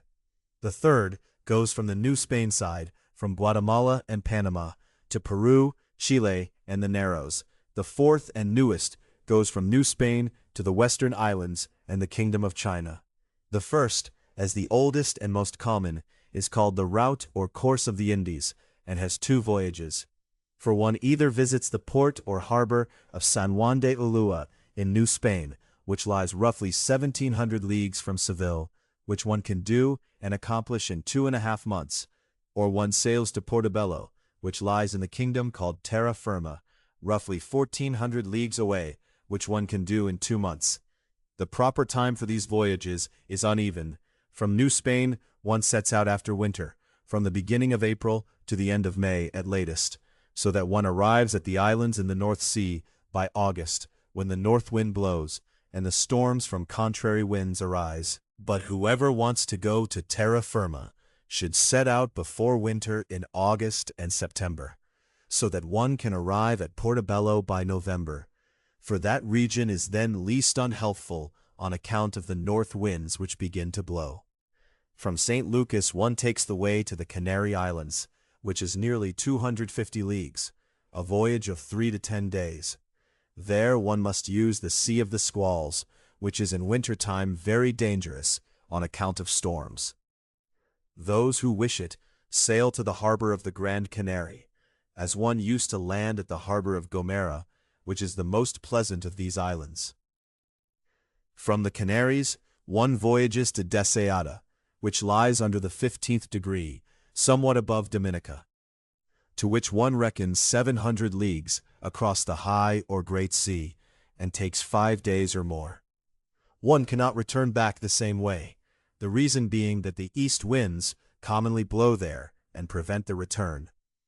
These winds encompass all the aforesaid east winds among themselves, and since the uppermost heaven carries the lower with it through its motion, and the sun therefore always follows the length of the day and the light that draws from east to west, and the powerful movement of the air draws the vapors and dampness from the sea to itself. This is the reason why the east wind, called brisson, commonly blows in that region. The voyage from the Canaries to Dominica was first undertaken in the year of our Lord and Creator's incarnation, 1514, by Don Pedrarius de Avila, governor and lieutenant general of the kingdom called Castilla del Oro, now called Terra Firma, or Solid Land, who gave great assistance to properly organizing this voyage, as it had previously been handled improperly and inaptly. But what is now ordered and commanded is that one should not provision afresh with water or wood at the island of Deseada or Dominica. Therefore the ships from New Spain sail to Ocoa, a port of the island of Hispaniola, to refresh and provision themselves there. And when they delay beyond the usual time, they are caught near Cuba and New Spain by storms. This is the reason one would rather refresh and provision at the island of Guadalupe. At the Canary Islands, the sea routes divide. The ships from New Spain veer toward the Cape of San Antonio, which is the outermost end of Cuba toward the west, roughly 500 leagues, commonly covered in 20 days, and one sails past St. John de Puerto Rico and Hispaniola, 2 leagues from San Domingo. Then one takes the course past the point or corner of Nizao, and sails between the islands of Cuba and Jamaica, with great care and caution, because of the sea flats or sandbanks, called gardens, lying around the middle of Cuba, where many vessels and ships have run aground. After that, one sails so as to keep clear of the island of Pines and the Cape de Corrientes, 12 leagues past the Cape of San Antonio, where 2 routes to the harbor of Vera Cruz appear, each of about 10 or 12 days' journey. The inner route of 250 leagues is chosen in summer from May to September, when no nightly winds blow that are contrary to those bound for Yucatan. The other, the outer route of roughly 280 leagues, is taken in winter, veering somewhat higher toward the north. But the safest voyage to the port of San Juan de Ulua is to approach the region of Florida and the plain of Cape Alacria. For whatever the weather may be, one always has the east wind and the opportunity to enter and land in the port. But the fleets or ships that previously sailed past Dominica and now sail to terra firma past Guadalupe, wanting to cover about 400 leagues in a 15-day voyage, take the course toward Cartagena along the region of terra firma, where the east winds blow constantly and are contrary to the return, just as the south winds in summer and the north winds in winter, which are bad. On this voyage, one sees the Cape de la Vela between Santa Marta and Venezuela, and the Cape del Águila near Cartagena, where one must unload the goods destined for the new kingdom, just as those from Peru come to Portobello, which lies roughly 90 leagues, or 4 or 5 days' voyage by ship, behind Cartagena. Those who say they want to go to Honduras and Guatemala stay with their company from New Spain until they reach the Cape of Tiburon, which is the boundary of Hispaniola toward the west, from there sailing toward the north past the island of Jamaica, until the point or corner of Negrillo, which is the end of the island, where the curved bay or gulf and the region of Honduras begins. From there, they sail southerly to Trujillo, 15 leagues past the Cape, and unload everything that is to remain there. The other goods continue to the harbor of Caballos, toward the Gulf Dulce, and keep no other course than to veer toward Honduras in order to bring the goods to Guatemala. When one now wants to return from India to Spain, one cannot hold the same course one kept going in. Therefore one must out of necessity seek the north winds, veer somewhat higher up, and leave the tropic or solstitial circle. The ships assemble in the port of Havana in the month of June, so that they arrive in Spain before winter, for the east wind is quite contrary to them in the canal throughout, and the south wind is also contrary to them in the region from Cape St. Vincent to St. Lucas. The ships from terra firma push off after May from Portobello when the north winds blow, and sail back to Cartagena to load their goods, gold and silver that is to be brought to the kingdom of Granada, and also to avoid the region of Veragua and the canal of Nicaragua, from which one can very difficultly get out when one is caught by the contrary flow of the water that is very dangerous in that route. From Cartagena, one seeks the Cape of St. Antonio, which is the boundary of Cuba toward the east, covering about 200 leagues in 10 days, according to the sandbanks of Serranía and Quitasueño on that route. but from Cape St. Antonio to Havana is roughly 50 leagues. The fleets or ships returning from Honduras also come to visit the aforesaid Cape St. Antonio. The fleets from New Spain push off at the beginning of May when the north winds blow, which are good for their return toward Havana, and take their height to the Tortugas, otherwise called Las Tortugas, which is roughly 300 leagues, covered in 15 days. From Havana toward Castile, after one has sailed out of the Canal of Bahama, which Antonio d'Alaminos first tested in the year 1519, one sails through the Sea of the North, also called the Sea of Sugarzoe, roughly 900 or 1,000 leagues, which one may reach and cover within 25 or 30 days. One must however take note that it has two routes, each of which has its proper time. One has its time in summer, when one sails somewhat higher, namely to the 38th or 39th degree, where the islands of the Azores are. The other has its time in winter, when one does not go so high, because of the rainy weather that is quite common there. Therefore one climbs only to 30 degrees, where one of the Azores, the island of Santa Maria, is. But to sail to Terceira, one veers yet 1 degree higher, where vessels or ships drawn to refresh themselves, though no one is permitted to set foot on land. From the Azores to Sanlúcar de Barrameda, the sailors reckon 100 leagues and 15 days' voyage, though others reckon more days on account of the east storm winds which blow powerfully on the Sea of the Azores. From there, one sails onto the high sea to the region or boundary of Portugal, past Cape St. Vincent, and after that, always along the land until San Lucas. The voyages from Spain to the Rio de la Plata, roughly 1,600 leagues, and to the Strait of Magellan, roughly 2,000 leagues, require more time than the distance of the place seems to indicate, because since one must arrive in those regions when it is summer there, which is after September, one cannot set out from Castile unless one crosses the equinoctial line in June or August. And there this makes a great calm. And this is the reason one spends 5 months on such a voyage, when one could otherwise do it in 2 or 3, if one were to set out from Seville in August or earlier.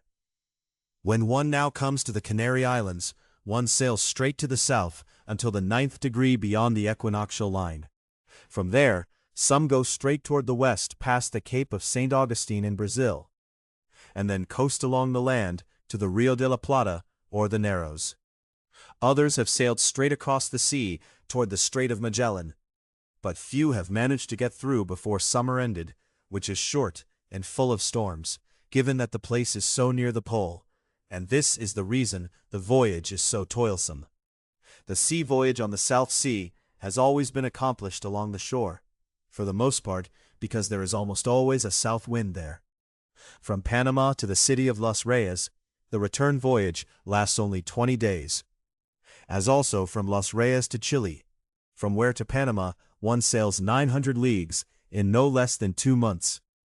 Going there, however, when one wants to go, one must have 3 months, although nowadays the voyage is somewhat shorter than it used to be, because when one is on the sea, one gets winds that are better for the aforesaid voyage. The fourth voyage, from Castile to the Western Islands, Malacca, and the Philippines, through the Strait of Magellan, extends over more than 4,000 leagues, and on account of such a long voyage, and the great difficulties in getting through the Narrows, this voyage is considered difficult. Previously, those who wanted to sail from New Spain to these islands through the sea toward the west, which is the South Sea, set out from the port of Navidad on the borders of New Spain. But now one sets out from the port of Acapulco, from which to Malacca and the Philippines is roughly 1,600 or 1,700 leagues, covered in 2 or 22 months when one sets out in November, which is the best time and most free from calms. But the return voyage to Spain is much greater, in that one cannot hold the same course, so that one must hold the height of 30 degrees, and depart in May or June, when there are fewest storms. Thus it comes about that although the voyage is no more than 2,000 leagues, one must spend 4 months on it. Since nature has divided these West Indies at the Narrows of Portobello into north and south, and has left one part of them toward the north, or midnight, and the other toward the south, or midday.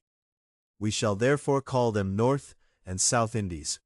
The kings of Castile and Leon, on the advice of the High Indian Council, thought it good that in each part there should be a royal governor with his parliaments, which the Spaniards call audiencias, governments and bishoprics, which we here wish to describe and explain. And first the North Indies shall be treated, what are commonly called New Spain. New Spain has far more pasture for livestock than the other part of India, and therefore also a great quantity of all manner of animals. This land is also well built, and brings abundantly all kinds of fruits. Only it lacks wine, because the grapes commonly get ruined before their proper time of ripening, because of the rains that fall in June and August. The islands of Barlovento also have great pastures, and are beautiful to look upon, as they are always green and bear flowers, have fresh and pleasant air, and great thick bushes, which in their plains have great lakes, ponds, and marshes. Neither bread nor wine grows in them, because the unsuitable soil does not allow fruits to grow and ripen. The rivers mostly have gold. Florida, Nicaragua, and Guatemala are constituted much the same way, all of which will be shown in detail in its proper place, and the whole constitution of these north or northern islands is to be seen in the following table. The district of the Parliament of Hispaniola, which is the oldest and nearest to the Kingdom of Castile, encompasses from east to west roughly 550 leagues, and from north to south more than 300 leagues, under which district are included Hispaniola, Cuba, St. John, Jamaica, Margarita, and the pearl fishery, the land and lordship of Venezuela, as also through neighborhood the New Andalusia, Guyana, and Florida, with all islands, of which there is an exceedingly great number, for one customarily names over 100 of them, and if one were to count them all, large and small, there would be over 600. Those lying near the region of terra firma are called by the sailors the Islas de Sotavento, and the others the Islas de Barlovento. The air is commonly disposed to moisture and unmeasured heat, and though they have many pastures and bushes, one cannot yet plant them as in Castile, with grain, barley, vines, or olive trees. But they have many large and small herds of cattle, horses, swine, and the like. Their principal trade is in leather and sugar, of which a great amount is produced, as likewise in many of them gold is found, but they do not know how to smelt, refine, and purify it cleanly. The island of Hispaniola is properly called Haiti and Quilquia, that is, a great rough land. Its figure is like a chestnut leaf. It lies under the 19th degree of the pole, and has in its circuit from east to west roughly 400, and from north to south roughly 60 leagues. In this island there is great abundance of sugar and livestock, and of the shrub from whose roots they make the cassavy they use in place of bread. There is no maize here, what some call Turkish grain, nor rye or grain, though one is beginning to cultivate them in certain places. It has mines in which copper and other metals, even gold, are dug, but, on account of lack of workers, little is now found, and there are in all only 120 Spaniards, or Castilians. The island of Cuba, first called Juana after his father, afterwards Fernandina in memory of the same father, was finally circumnavigated by Sebastian de Ocampo, at the instigation and command of Nicolas de Ovando. For until then, one was still always in doubt whether it was an island or mainland. In the year 1511, the governor Diego Velázquez came there with 300 Spaniards to pacify it and bring it under the second admiral. It encompasses in all 230 leagues, from Cape San Antone to the point of Maicí by land, since by sea it does not hold so much. From the Cape de las Cruces to the port of Manatí is 45 leagues, from which point the island begins to narrow toward the western end, where it is only 12 leagues broad, from Macamanan to the coast. It is situated in the tropic or turning circle of Cancer, from the 20th to the 23rd degree. The land is almost nothing but a plain, full of thick forests and bushes. Some 20 leagues from the point of Maicí toward the east, there are very high mountains in the middle of the island, from which toward both north and south run very beautiful rivers full of fish. To the south of it are the small islands which the first admiral called the Queen's Gardens, and toward the north those which Diego Velázquez called his own gardens. It has no grain nor other seed fruit as in Spain, but great trees and wild vine stalks as thick as a man, and great abundance of livestock, as also great tithes or ore mines of copper and gold found there, though it is poor gold. In the north is the port of Havana, and 20 leagues from there toward the east, the port named de Matanzas, that is, of the slaughter, where a village previously stood of that name, given because the Indians there killed some Spaniards who had taken their canoes on the pretext of carrying them across the water, of whom 1 and 2 women were torn out and kept with them for a long time. In this port, the rich Spanish silver fleet was captured in September of the year 1629, of which the full account will follow in its proper time. The first admiral, when he found the island of Jamaica, and saw that there was great abundance of provisions there, such that it produced great stores of linen cloth, cotton, horses, swine, and cazavi, had it named St. James. But the first who settled it with people was Captain Juan de Esquivel, in the year 1509, at the command of the Vice-Admiral Diego Columbus. Its center lies under the 17th degree, and lies exactly 20 leagues from 2 islands, from Cuba toward the south, and from Hispaniola toward the west. It has in its circuit 150 leagues, in its length from east to west 60, in its breadth 20. It has 3 cities, namely Seville, Melilla, and Oristan.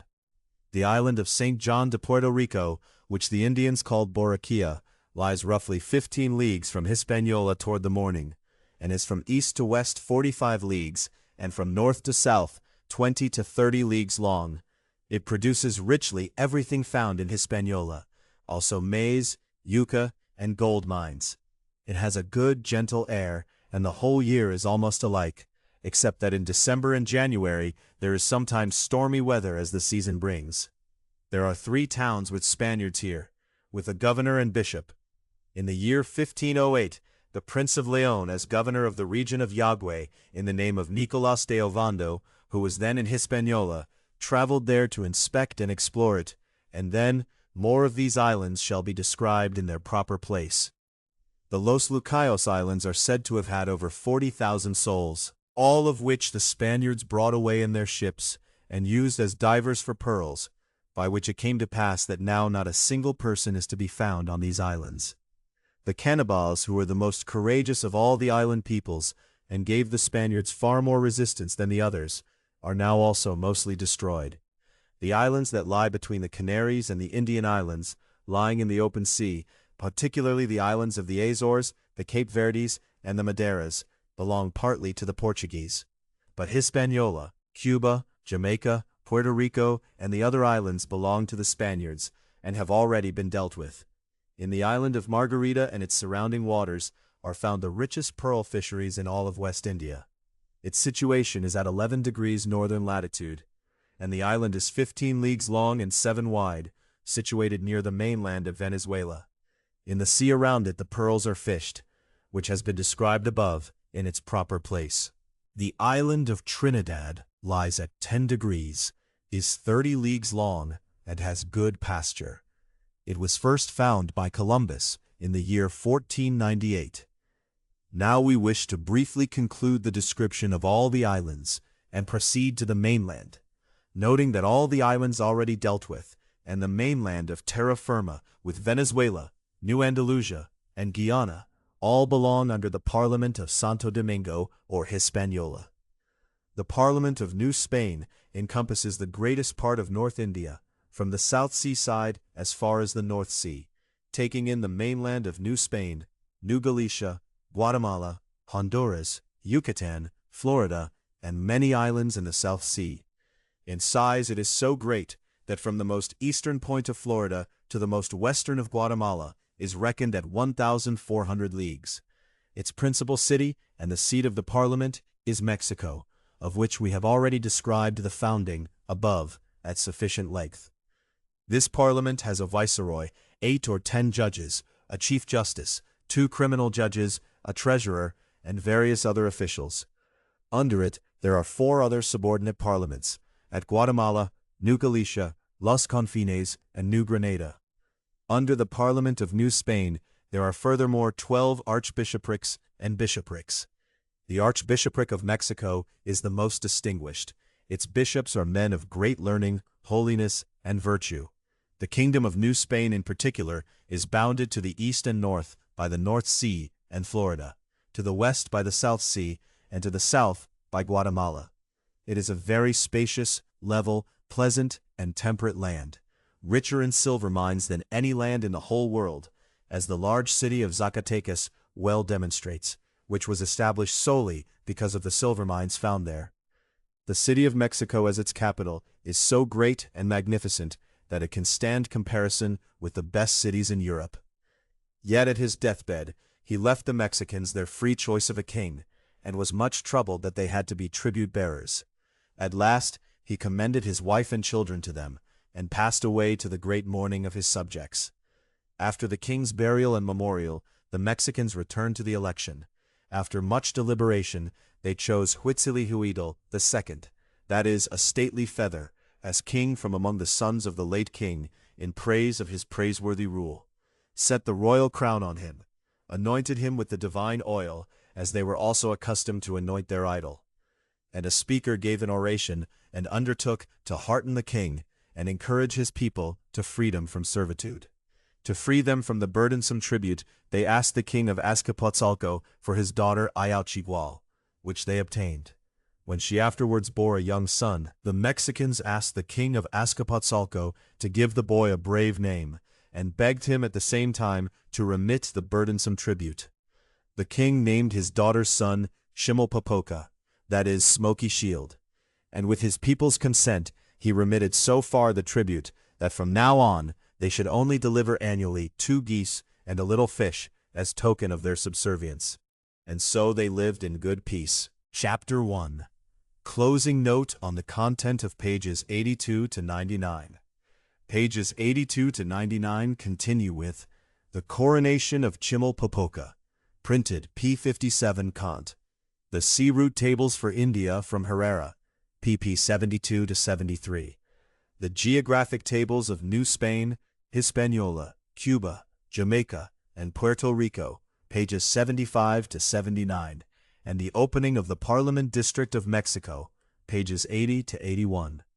The translation of these chapters continues in Part 3. Introduction. A note on this part. This is Part 2 of the English translation of Newe, Welt and Amerikanische Historien, Frankfurt 1655. Compiled by Johann Ludwig Gottfried. It covers printed pages 49 through approximately 81 of the original 694-page folio, still within Book I, The Great Natural and Human History of the Americas. Introduction.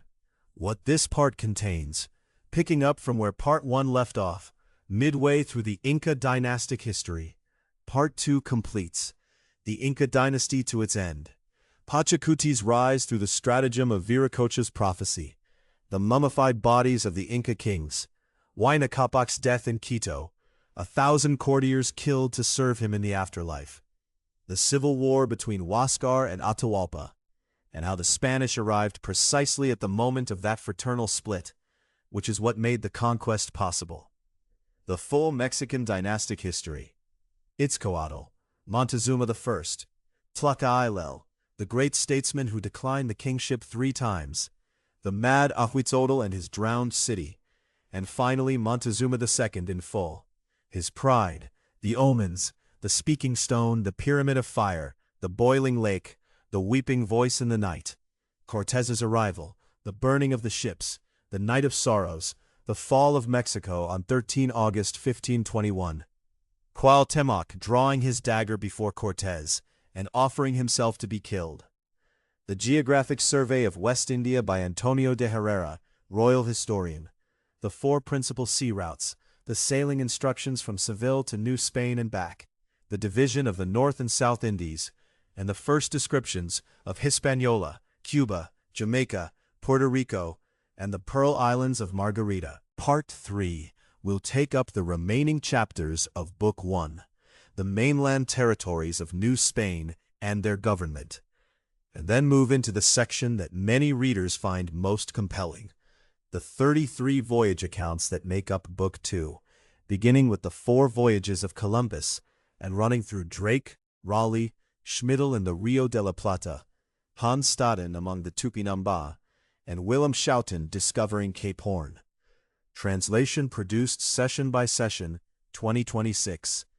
EOF Echo closing note done. The region of Venezuela is very rich in grain, for it is harvested twice a year there, as also in large and small herds of livestock. One counts there, among many other things, much pisco, cheese, bacon, woolen cloth, and in the port or harbor of La Guaira, in the region of Caracas, a great quantity of cattle hides and sarsaparilla root. It has 8 towns with Spanish settlers. As for the name Venezuela, the cause of it is this: when the Welsers of Augsburg in Germany came to this region to govern it, by virtue of the agreement made with the Emperor and His Majesty's ordinance, they supposed they would settle a town which they called Venezuela at the inlet of the Lake of Maracaibo, which lies somewhat further than under the equator, and from this the whole region has kept the name. In these regions there are roughly 100,000 taxable Indians, not counting those over 50. For the High Council in India has ordered that no one in any Indian territory shall pay tribute if he is over 50. Though since the number increases and diminishes, one cannot say exactly how many there are. The region of New Andalusia, otherwise commonly called Guyana, borders on the aforesaid boundaries, and extends from Margarita to the river Marañón, encompassing in it 300 leagues in length toward the east, and as many leagues into the land toward the south, where the regions of the Omaguas and Omegas and the territories of El Dorado toward midday are included. At the corner of Paria, which lies under the 9th degree, and the outlet of the river Drago, which is divided into many arms, there follow the corner of St. Gal or Anegada toward the south, the Trinity Island, the river Paria, as also the river Orinoco, otherwise called Oriapari. Some suppose these 2 rivers, together with the river St. John or Orellana, and even Marañón, are one and the same, though they are greatly in error. The river St. John or Orellana has its origin in the territories of Peru, in the district of Cusco, from where it runs over 1,500 leagues. It passes through lands sufficiently peopled, though not very famous. It finds and crosses various lands and boundaries, until it finally flows into the North Sea, whose mouth is well 50, and finally some 500 leagues wide, where there are also many islands. Some 80 or 100 leagues from there toward the west is the river Marañón, which passes close by the place where the line that divides Castile and Portugal cuts through. It too is a very powerful water, and at its entrance roughly 2 leagues wide. It comes out of the regions of Brazil, and as some maintain, it rises under the line in the region of the Kingdom of New Granada. Florida, in the district of the Parliament of Hispaniola, encompasses, following the boundaries of the district of Pedro Menendez, everything from the river Palmas onward until the boundaries of Panuco in New Spain, in the district of Mexico, which is found at the tropic at 22 degrees, to the corner of Bacayaos at 40 degrees, which district encompasses in its length 1,258 leagues, and from there to 73 degrees toward the north. It includes not only the shore, but the whole land inward. Of all this, what has been discovered runs from the river Palmas to Cape St. Helena and to the river Jordan, roughly 603 leagues. This land lies under a very fruitful and temperate sky, and is well settled in many places, as those testify who were with Hernando de Soto in the years 1536 and 1537, and then Juan Pardo of Cuenca, who in less than 2 years traveled through Florida to New Spain. Now this land comes much closer to ours than any other in the West Indies. One has also discovered at the Bay of St. Joseph, 80 leagues from Panuco, as far as Terra Nova.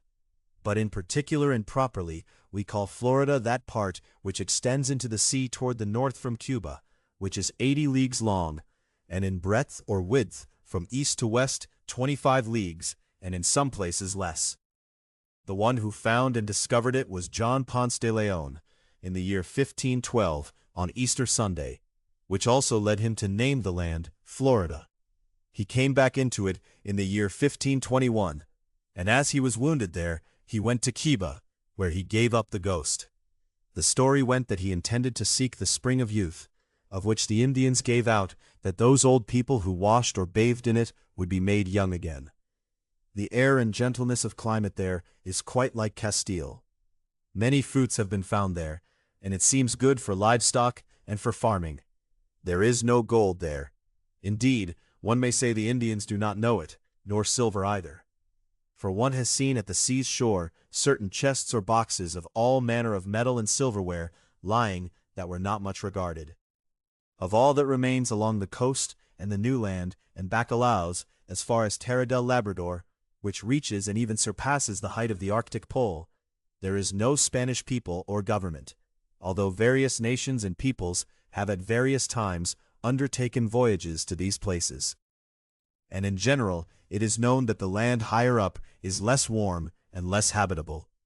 It has many sea harbors there and many streams, of which, however, since they are very seldom visited and thus not particularly well known, no special account has been given, except for the streams of St. Mary del Gamo, otherwise called St. Maria, which are very great and powerful, roughly in the middle of the great land between Los Bacalaos.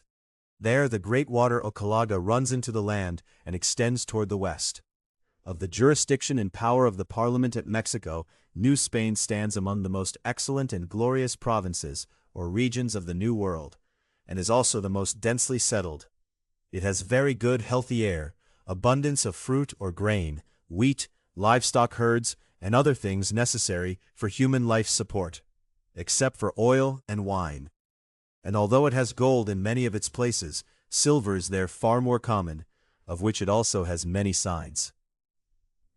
The first archbishopric of Mexico lies between those of Los Angeles and Michoacán, and from north to south is 120 leagues long, and from the boundary on the sea toward the south, 18 to 60 leagues into the land. Mexico was called Tenochtitlan in former times. It lies under the 19th degree of height, and in the 102nd degree of longitude of the meridian of Toledo, from which it lies in a straight line 1,740 leagues, which is 8 sun-seconds. It lies between two great lakes that encompass it. One is salt water, so sharp that even its bottom is salty. The other is sweet water, full of fish, and flows into the former. The larger is 8 leagues long and 5 leagues wide, with a circuit of 22 leagues. Now in the city itself, in 3 streets each a half-league long, dwell 4,000 citizens, all Spaniards, and 200,000 or more householding Indians, divided into 4 quarters of the city as they had been divided in the old heathen times. These quarters are now called St. John, St. Mary the Round, St. Paul, and St. Maria, Sebastian, and the most prominent, that of St. James, is otherwise called Tlatelolco. Here there is a chancellery, which the Spaniards call the Audiencia, and the viceroy or governor of the king, who is the supreme there, and 3 officers or sheriffs, the treasurers over the rents and income, and the king's treasury, a foundry, a mint, and the archbishop, whom the bishops of Tlaxcala, Oaxaca, Michoacán, New Galicia, Chiapa, Yucatan, Guatemala, Verapaz, and the Philippines recognize as their head. The region of Panuco, lying north of Mexico, is equally 50 leagues long and wide. It was first administered and governed by Nuño de Guzman, but afterwards it incorporated itself into the power of the government of Mexico. Now this region, at the part bordering on New Spain, is the best, since it has an abundance of all victuals, and is also partly gold-rich. But on the Florida side, it is a miserable land, which runs from its nearest to its furthest boundaries, more than 500 leagues. The bishopric of Tlaxcala, otherwise called Los Angeles, lying between the archbishopric, Panuco, and the bishopric of Oaxaca, is 120 leagues long, from south to north, toward the boundaries of the archbishopric, and toward those of Oaxaca it extends 80 leagues wide, namely toward the north, though the boundary toward the south is no wider than 18 or 20 leagues. In the whole region it has Spanish settlers in only 3 places, namely in the city of Los Angeles, 22 leagues from Mexico, from east toward south, of about 1,500 citizens, divided into 4 quarters, with their town governor. There is the cathedral church of the whole district of Mexico, together with Dominican, Franciscan, and Augustinian monasteries, with a nunnery and a college in which more than 500 Indian children are educated, which yields annually 10,000 pesos of income, which Bishop Ramirez built. Salamanca, a judge of the high court, was sent to build this city, who, though he had intended to build in Tlaxcala, left it there so that he might not further alienate the Indians from him or infringe on their inheritance rights. For he was always, and particularly toward those of Tlaxcala, very well disposed, on account of the faithful services they had shown and rendered him and the royal crown. The city was founded at the borders of Cholula, from which 20,000 fighting men came, and was built on a level place called Quetlaxcoapa, near the valley of Atlixco, on the bank of a small river that springs from a burning mountain, at which one nevertheless gathers fruit, wine, and all manner of fruits, as in Spain, sugar, flax, and all sorts of garden produce, because the land is temperate and more inclined toward warmth than cold, though the fruit around the burning mountain and nearby springs, from which a stream runs that grows as large as the Guadalquivir at Cholula, and flows past the region of Michoacan, past Zacatula. It has no fish, but so many crocodiles that they have made some places desolate of people. In this bishopric there are 205 small towns and prominent market towns, and 1,000 Indian communities, with roughly 255,000 taxable Indians, divided into 36 districts, so that they can be guided and instructed in religious matters, and 20 monasteries of Dominican, Franciscan, and Augustinian monks. On the sea boundary of this bishopric lies the river Alvarado, where the boundaries of the bishopric of Oaxaca and the river Almeria meet, where the city of Medellin was settled by Andrea de Mancha in the year 1522, as the marshal Don Fernando Cortés sent the aforesaid Andrés de Tapia, so that they should deal with Christopher de Tapia, who alleged that he was sent to take the government of New Spain away from the marshal.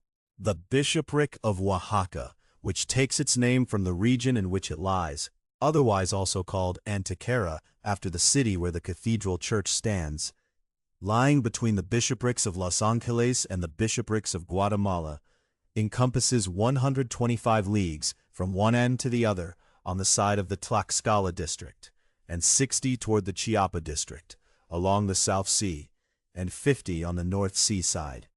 Not a single water in this whole bishopric fails to carry gold, and the Indians who will work have no lack of anything, neither food nor clothing. They have cacao, which is a fruit rather like almonds, and which they use also in place of money. They also make wine from it. It can also be roasted and eaten. They are extremely fond of it. It is a healthy and pleasant land, where the Spaniards made silk from mulberry trees, from whose inner bark the Indians make paper. And if the Indians paid tithes and other dues as the Spaniards do, one could establish 5 bishoprics there. The aforesaid bishopric has 250 prominent Indian communities with about 300 farmsteads and more than 150,000 taxable Indians and 20 Dominican monasteries, along with other monks' monasteries.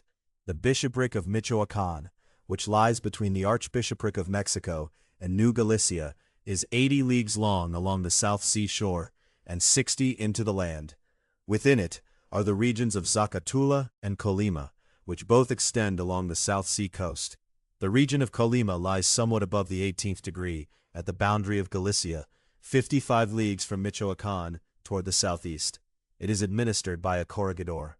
The land is hot and has much cacao and cassia, which is used in medicine and in apothecaries' recipes. It also has much gold and many people.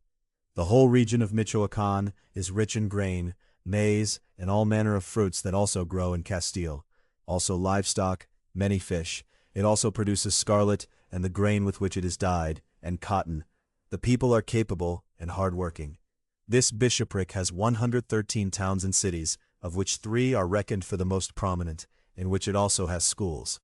The region and district of Yucatan, which got this name when Captain Francisco Hernandez was there, and named it Nuestra Señora de los Remedios, meaning Our Lady of Remedies, when Juan de Grijalva found Cozumel, was at first held to be an island, because the sea almost entirely runs around it, so that one may rightly and well call it a half-island, or merely an island. It has in its circuit over 250 leagues. In its length, where it mostly extends from east to west, it has about 100 leagues, and from north to south, namely from the North Sea shore to where it borders on Guatemala, it has roughly 25 leagues across. It has warm and very moist air, and although there is neither rain nor stream in it, yet the water in the draw wells is so high and the land so low, and so many seashells are found under the stones that one holds it to have been a sea before. It is enclosed as if by mountains, and produces no grain or other things that one sows in Castile. Nor is there gold or any other metal that gives royalties, from which one is to conclude that it is nothing but a fable and fairy tale that certain people would have, that the Spaniards, when they entered, found certain copper crucifixes, which has never happened anywhere in India. This land has exceedingly much game, and particularly wild swine. The people also raise very many chickens, and collect much cotton and indigo, which is a kind of color dye. The people also increase greatly, and live very long. One who had been there became 300 years old. One finds all manner of livestock from Spain there, and fine horses. In this district, outside the district of Tabasco, which is nearest to it, there are 4 cities with Spaniards and a bishopric. And all these places were settled by a fine governor, namely President Francisco de Monrejo. The region of Tabasco, bordering on Yucatan and sharing the same territory, situated along the North Sea shore, near the Gulf of New Spain, has in its length from east to west about 40 leagues, from the boundaries of Yucatan to those of Huáscar, on which it borders toward the east. And thus far it also extends from north to south. It is a plain full of ponds and pools, so that one must travel in it with small boats and canoes. It is a very warm and moist region, and thus fertile, and has good livestock. There is also much maize there, and cacao, in which the greatest wealth of this land consists. It has no more than one city, namely Tabasco, otherwise called in French Notre Dame de la Victoire, a name given to the victory that Hernán Cortés won against the Indians of this place when he wanted to come to Spain, which happened in the year 1519. Of the jurisdiction of the Parliament at Guadalajara. The district of the Parliament in New Galicia, or of Jalisco, which Nuño de Guzman claims to have had unjustly, since Hernán Cortés, or at least Captain Gonzalo de Sandoval in his name, had been there when he settled those of the Cañaris, is distinguished from the district of New Spain toward the harbor of Navidad and the way or lake of Chapala, and extends toward the north outward, as also toward the north and a little toward the west. Its boundaries are not bounded and ended at fixed limits, but the land remains unknown, so that those regions are still unknown to this day. Now toward the west there remains nothing more than the sea. Now what of this land is inhabited from one end to the other is roughly 900 leagues, in which the following regions are included, namely Guadalajara, Jalisco, Los Zacatecas, Chametla, Culiacan, New Vizcaya, and Sinaloa, and what one has learned to know as neighbors, the regions of Cibola and Quivira. The air in the region of Guadalajara and around it is mild and pleasant, and the land fruitful in grain, maize, and others that are also planted in Spain. It also has many silver mines. The cities and places are settled with Spaniards. The region of New Vizcaya, 50 leagues from Los Zacatecas, roughly toward the northeast, is a land well provided with munitions and victuals, as also with many large herds of livestock and silver mines. The region of Chametla, 20 leagues long and wide, along the South Sea, roughly 40 leagues from Jalisco, has many silver mines. There also lies the city of San Sebastian, a city settled with Spaniards, formerly belonging to the Lordship of Mexico. Culiacan is a governorship at the South Sea shore, toward the southeast sunrise, but toward the west from Chametla. It is a fertile land with livestock and many silver mines, of which there is also a real, or seat of government, called de las Minas. The city of San Miguel, 80 leagues from Compostela and 103 from Guadalajara, was settled in the year of our Lord, 1531, by Nuño de Guzman. The region of Sinaloa, which is the furthest back and most distant of the regions of the Kingdom of New Galicia, lying toward the north 42 leagues from Culiacan, 150 from Guadalajara, was formerly partly settled with Spaniards. But this place was named Sinaloa, then abandoned and left desolate. Cibola lies 40 leagues from Culiacan toward the north, and Quivira 290 from Cibola. There are only poor people there, who, since they have no cotton, clothe themselves from the skins of wild animals caught in the hunt, and the hides of certain local cattle. These cattle have a hump on their spines and long hair in front, but smaller horns than ours. And in these cattle consists their principal possession and their greatest good, for they make clothes and shoes and ropes from them, eat the flesh, and from the bones they make all their tools. Many different languages are used in this region, because the people have little commerce with one another. California is a great headland of the land of New Spain, far back toward the west. It runs out into the sea and lies under the 22nd degree of height, where it extends roughly 400 leagues toward the northeast. Yet, truth to tell, no final knowledge of it has been gained, nor of the sea gates or harbors, nor of the islands that lie between the aforesaid headland and the Gulf or Sea Bay of New Spain in the California Sea, which extends and runs somewhat toward the northeast. In it, even if it has much water, headlands and lakes, one knows nothing of each of them in particular, since they are not much visited or used. Of the Parliament and jurisdiction of Santiago de Guatemala. The Parliament of Guatemala was at first called the Border Chancellery, because they agreed to build it, the place unnamed, on the boundaries of Guatemala and Nicaragua. Its district extends in length from east to west some 240 leagues, and from south from the 8th to the 4th degree of height, from north to south in width 180 leagues, in which are included the regions of Guatemala, Soconusco, Chiapa, Tepeque, Verapaz, Honduras, Iquitos, El Salvador, San Miguel, Nicaragua, Choluteca, and Costa Rica. In each of these regions, a different language is used, which was the devil's trick, as the theologians hold, by which he wanted to stir up all the more disunity and strife among these bloodthirsty and greedy peoples.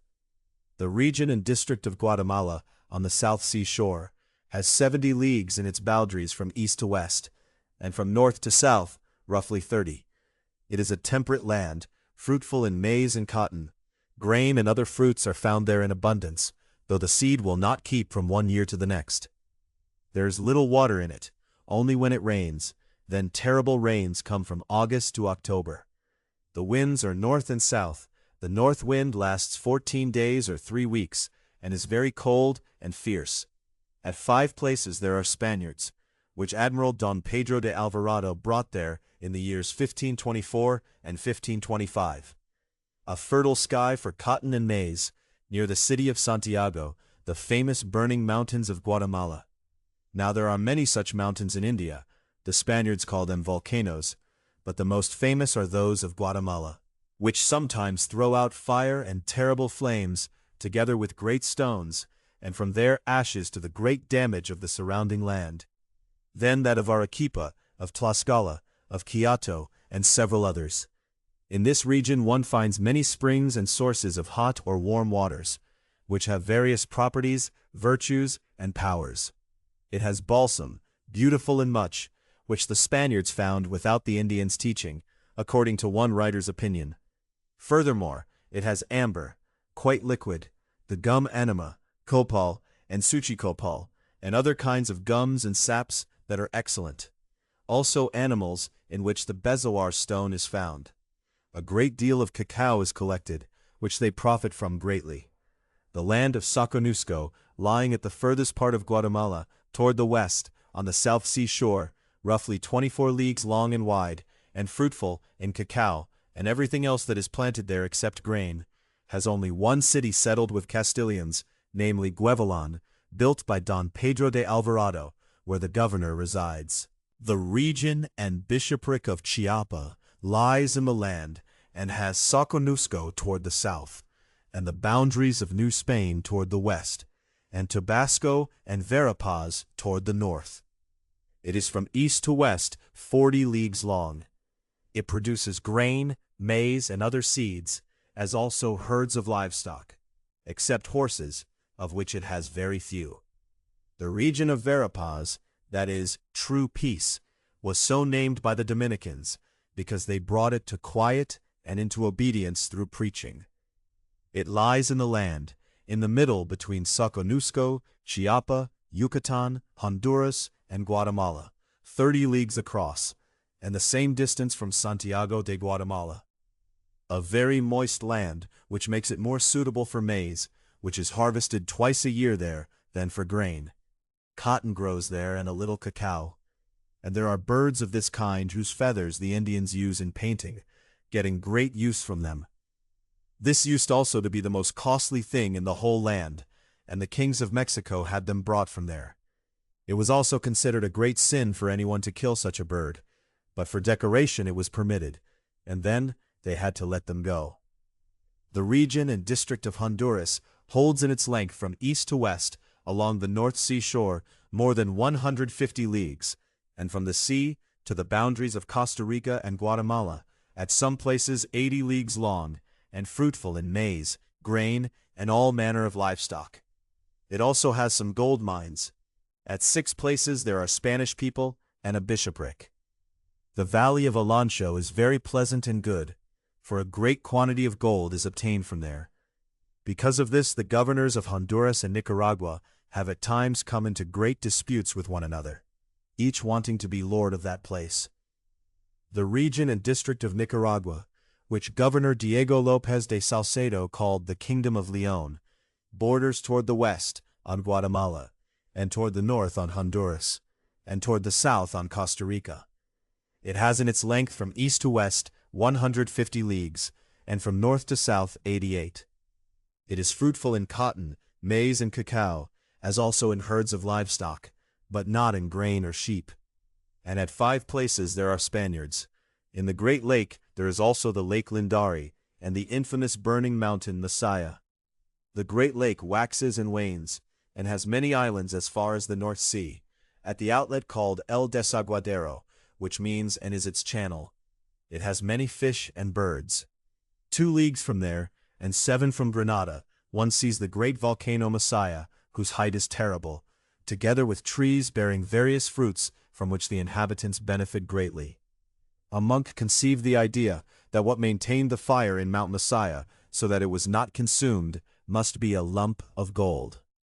He toiled and worked at it so long that he had kettles hanging on chains lowered into it to fish out such a lump. But the kettles and chains melted like lead before they touched the flame. The region and district of Costa Rica, which most of all among the North Indies extends toward the south, under the district of Guatemala, has in its length from east to west 90 leagues, from the boundaries of Veragua to those of Nicaragua. It has 2 cities, and is a good land, not entirely without indications of gold and silver. After I have now until this point described the North or Northern Indies, I now come to those lying toward the south, which are improperly called America. This part of India encompasses everything that has been found and discovered toward the south, from Nombre de Dios and Panama onward, namely the named kingdoms of Peru, Chile, which the Indians otherwise call Chile, the regions of the Strait of Magellan, the Rio de la Plata, and Brazil, under 5 parliaments, which the Castilians call audiencias, namely those at Panama, at New Granada, San Francisco de Quito, Lima, and Los Charcas, and 11 governorships. Their borders run partly toward the North Sea, partly toward the South Sea, over which the south and south-southeast wind reigns in those regions, which in that area, as one could scarcely believe, are mild and pleasant, and moderate the sun's excessive heat, so that one can dwell there. Though it never rains there, nor in some certain narrow strips only. The 2 great mountain ranges, which they call Cordilleras, cut through all this India, and are altogether unequal in character and constitution, though they lie entirely at the same pole height. For one of them has bushes, and it rains there always and is always hot. The other, however, is entirely bare and cold, both in summer and in winter. These mountains of the Cordilleras are also called Andes and Sierra, and have here and there incredibly high peaks. They extend 1,000 leagues in length, and are roughly equidistant from one another. In the Sierra one finds various animals, and where the mountains part, and are open as it were, there are fine valleys and very pleasant dwellings, as at Yucay and at Guambos. So too in the Andes, many and various animals are found. These mountains part near Cusco, and leave between them a great plain, which is the region of Colonial, in which there are many streams, the great lake Titicaca, and great meadows and pastures. And though it is a flat land, it yet lies at the same height as the mountains, and is therefore subject to the same inconstancy of air as the mountains are. After Colonial follows the region of Las Charcas, which is very hot, but none the less fruitful. It has rough but in various metals rich hills and mountains. The district of the government at Panama, first called Castilla del Oro, and afterwards Terra Firma, extends very little, for the government is chiefly for ships and merchants going to and from Peru. It extends in length from east to west about 90 leagues, from the boundaries of Cartagena and Popayan to those of Castillo de Veragua, and in width from the North Sea to the South Sea at most 60 leagues, and at the narrowest, namely from Nombre de Dios or Portobello to Panama, even less. The land is full of mountains and water, the air hot and moist, and produces many bad vapors that cause various illnesses, particularly from May to November, or the winter month. The soil is equally infertile, and altogether wanting. For one finds nothing but maize, and not much of that. True, it has handsome meadows and pastures, and good arrangements for herding. Goods come from Portobello to Panama by two routes. First overland, 18 leagues, which is more convenient than traveling via Nombre de Dios. The other route is by water, on the sea and the river Chagres, whose mouth is 18 leagues from Portobello toward the west, by which the goods are accompanied and brought up to the Inn of Cruces when the water is high, and from there one travels 5 leagues by land to Panama. In these rivers there are many and very large lizards, crocodiles, which have done much harm and great suffering to those who have ventured to explore and bring into quiet subjection this region. Indeed, some of them have been eaten by them. It happened in Panama that a man was in his canoe, near the king's house, and a crocodile came and seized him and carried him onto a rock. And, as it was beginning to tear him to pieces, it was hit and wounded by a musket shot, so that the poor man had enough time to receive the Holy Sacrament before his death.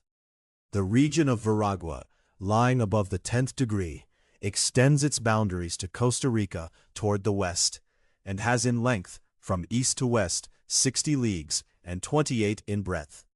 A hilly, rough, and uneven land, full of undergrowth, without pastures and herds, without grain and barley, brings little maize and garden fruits, but full of gold veins, also metal and ore in the streams and on the banks. The people are fierce and warlike.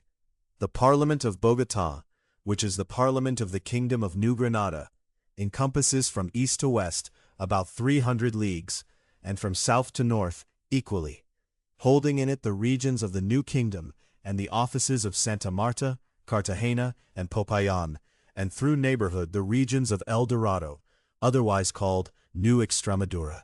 The region and New Kingdom, which the President or Governor in the Parliament governs and administers, extends about 140 leagues from east to west and 80 from south to north. It is a flat land, which yet in many places has mountains and valleys. Item, many fine pastures for all manner of livestock, of which one also finds great abundance there, as also in many places grain, maize, and Spanish fruits, and in general everywhere very fine gold, as also veins of copper and steel. The people are mostly honest and skilled in trade. They dress in cotton. The region and lordship of Santa Marta, on the boundaries of the mainland, terra firma, between Cartagena and Rio de la Hacha, is 70 leagues long and wide, a fruitful land in maize, yams, or yellow turnips, which the Spaniards call batatas, also in gold, and to some degree in emeralds and other precious stones.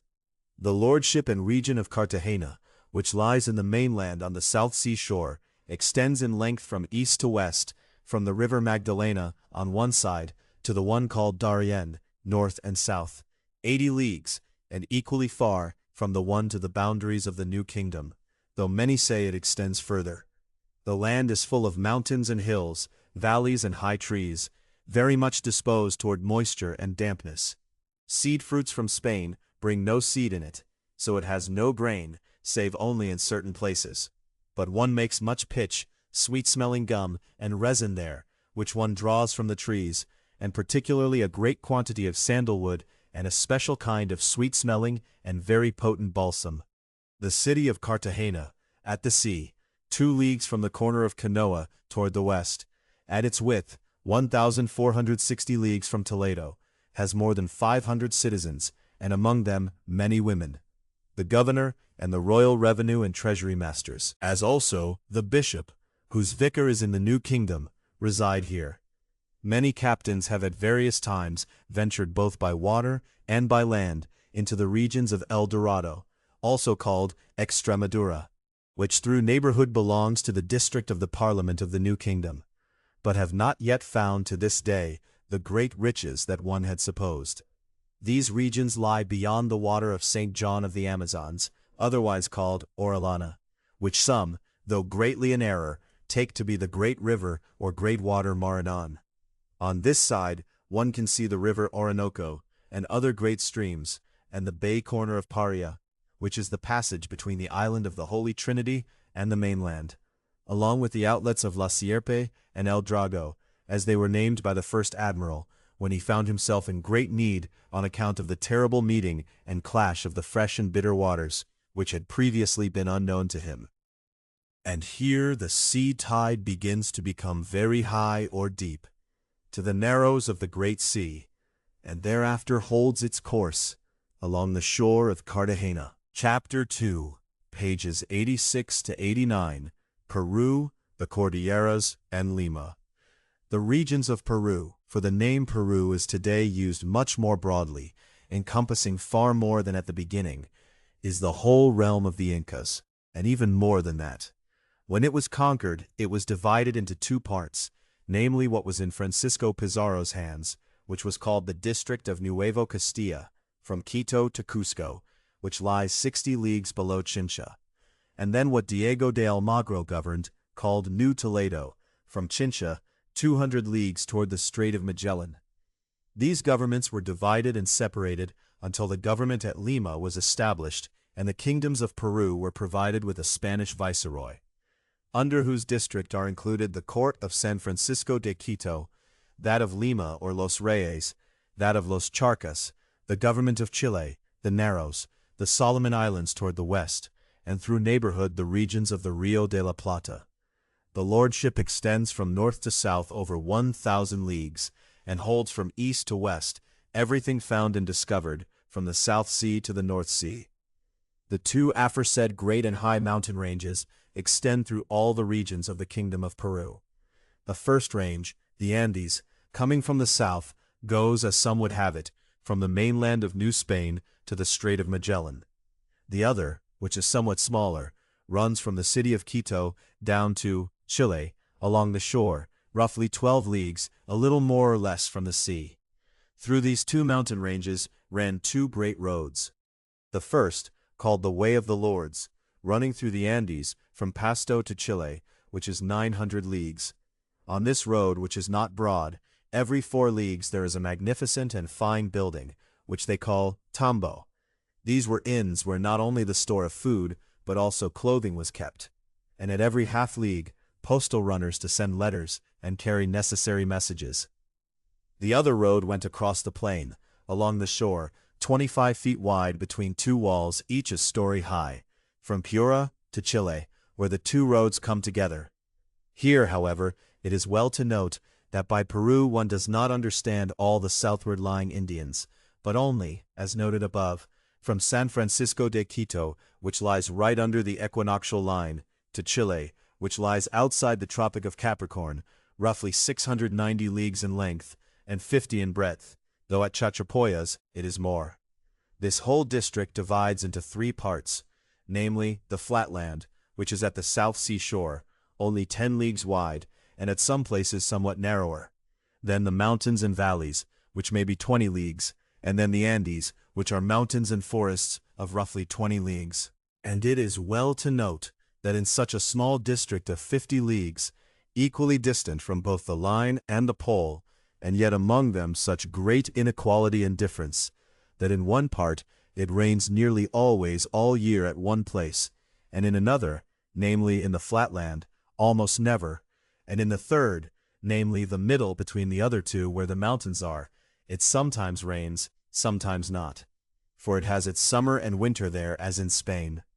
The district of the government at Quito, bordering toward the north on that of Panama, the harbor of Buenaventura, and toward the northeast the New Kingdom, and toward the south with those of Lima, has in its length, namely at the southern boundary where it first shows its most, roughly 200 leagues. From the harbor of Buenaventura, which is at the Bay of Panama or St. Michel, to the harbor of Paita on the shore of Peru, from there to the furthest boundaries of Popayan, across is more than 250 leagues. It has its boundaries toward the east open. It has 3 governments within it, those of Popayan, Los Quijos, and La Canela, and the government of Salinas, Pacamoros, and Qualsongo, which are divided into 2 bishoprics. The land and lordship of Quito, which is the one over which the government has authority, extends in length about 80 leagues, when one begins right on the equinoctial line and goes to the other side, and it encompasses the small towns and outposts of the Castilians that shall be described. So far as the air and the earth or land is concerned, although it lies right under the equinoctial line, it is certain that there is no great difference between it and Castile. It is clear and bright there, and the land more inclined toward cold than heat. It also has a place where the snow remains through a whole year and does not melt or go away. It rains from October to March, which they call their winter. In the other months the grass is cut and made into hay, which, however fresh it may be, yet gives the livestock very good feed. It has a great quantity of livestock as in Spain, also grain and barley, in some places also gold. It is very pleasant to live there. For what could one wish better than to have not only gentle and healthy air, but also good and healthy air? In winter they are not tormented by raw cold, nor in summer by excessive heat. The whole region and the valleys of Piura are dry. The free land of the Incas goes through these valleys of Piura, between very pleasant bushes and orchards, having in the principal valley 2 or 3 rivers that run together. The city was first built at Tacagazala, which place they surrendered and gave up as unhealthy. But now it lies in the middle between 2 valleys, though the air, because of the great winds, the dust in summer, and the great moisture or dampness in winter, is very much inclined to all manner of illnesses, and particularly diseases of the eyes. The region of Guayaquil is a pleasant, fruitful, and abundant, that is, rich place, where one finds a great quantity of honey in the tree plants.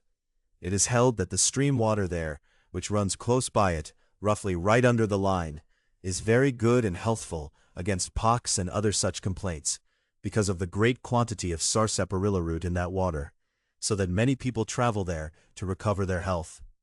On the plains and at the mountain stations of the mountains, there are great plains on which many herds of livestock are seen, where the air, according to various regions, is different, as one might wish. For the uppermost is cold, the lowest warm, and the middle part, according as it approaches more or less, the government of this administration, as also those of Quito and Los Carcas, lies on the viceroy's neck. Each in the government of the lordship of Los Reyes, there belong the following cities.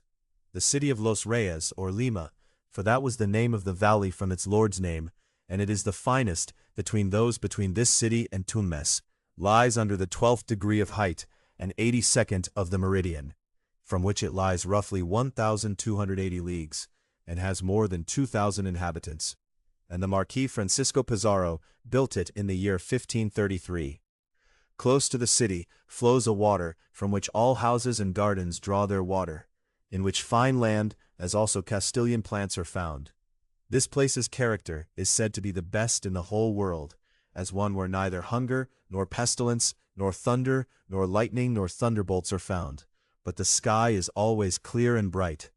In this city reside the viceroy or royal governor, the royal chancellery, a treasury court, the royal revenue and treasury masters, and other officials.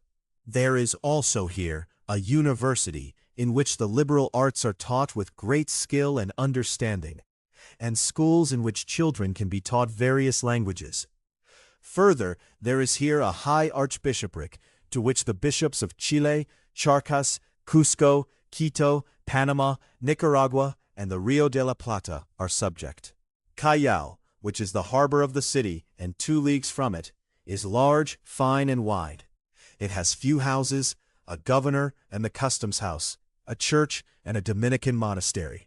One has often seen here wine or water in bottles hanging in the sea to cool, from which one may conclude that the great or high sea has the power to moderate excessive heat. Many affirm and dispute that in the city there are citizens of all nations and 20,000 Moors.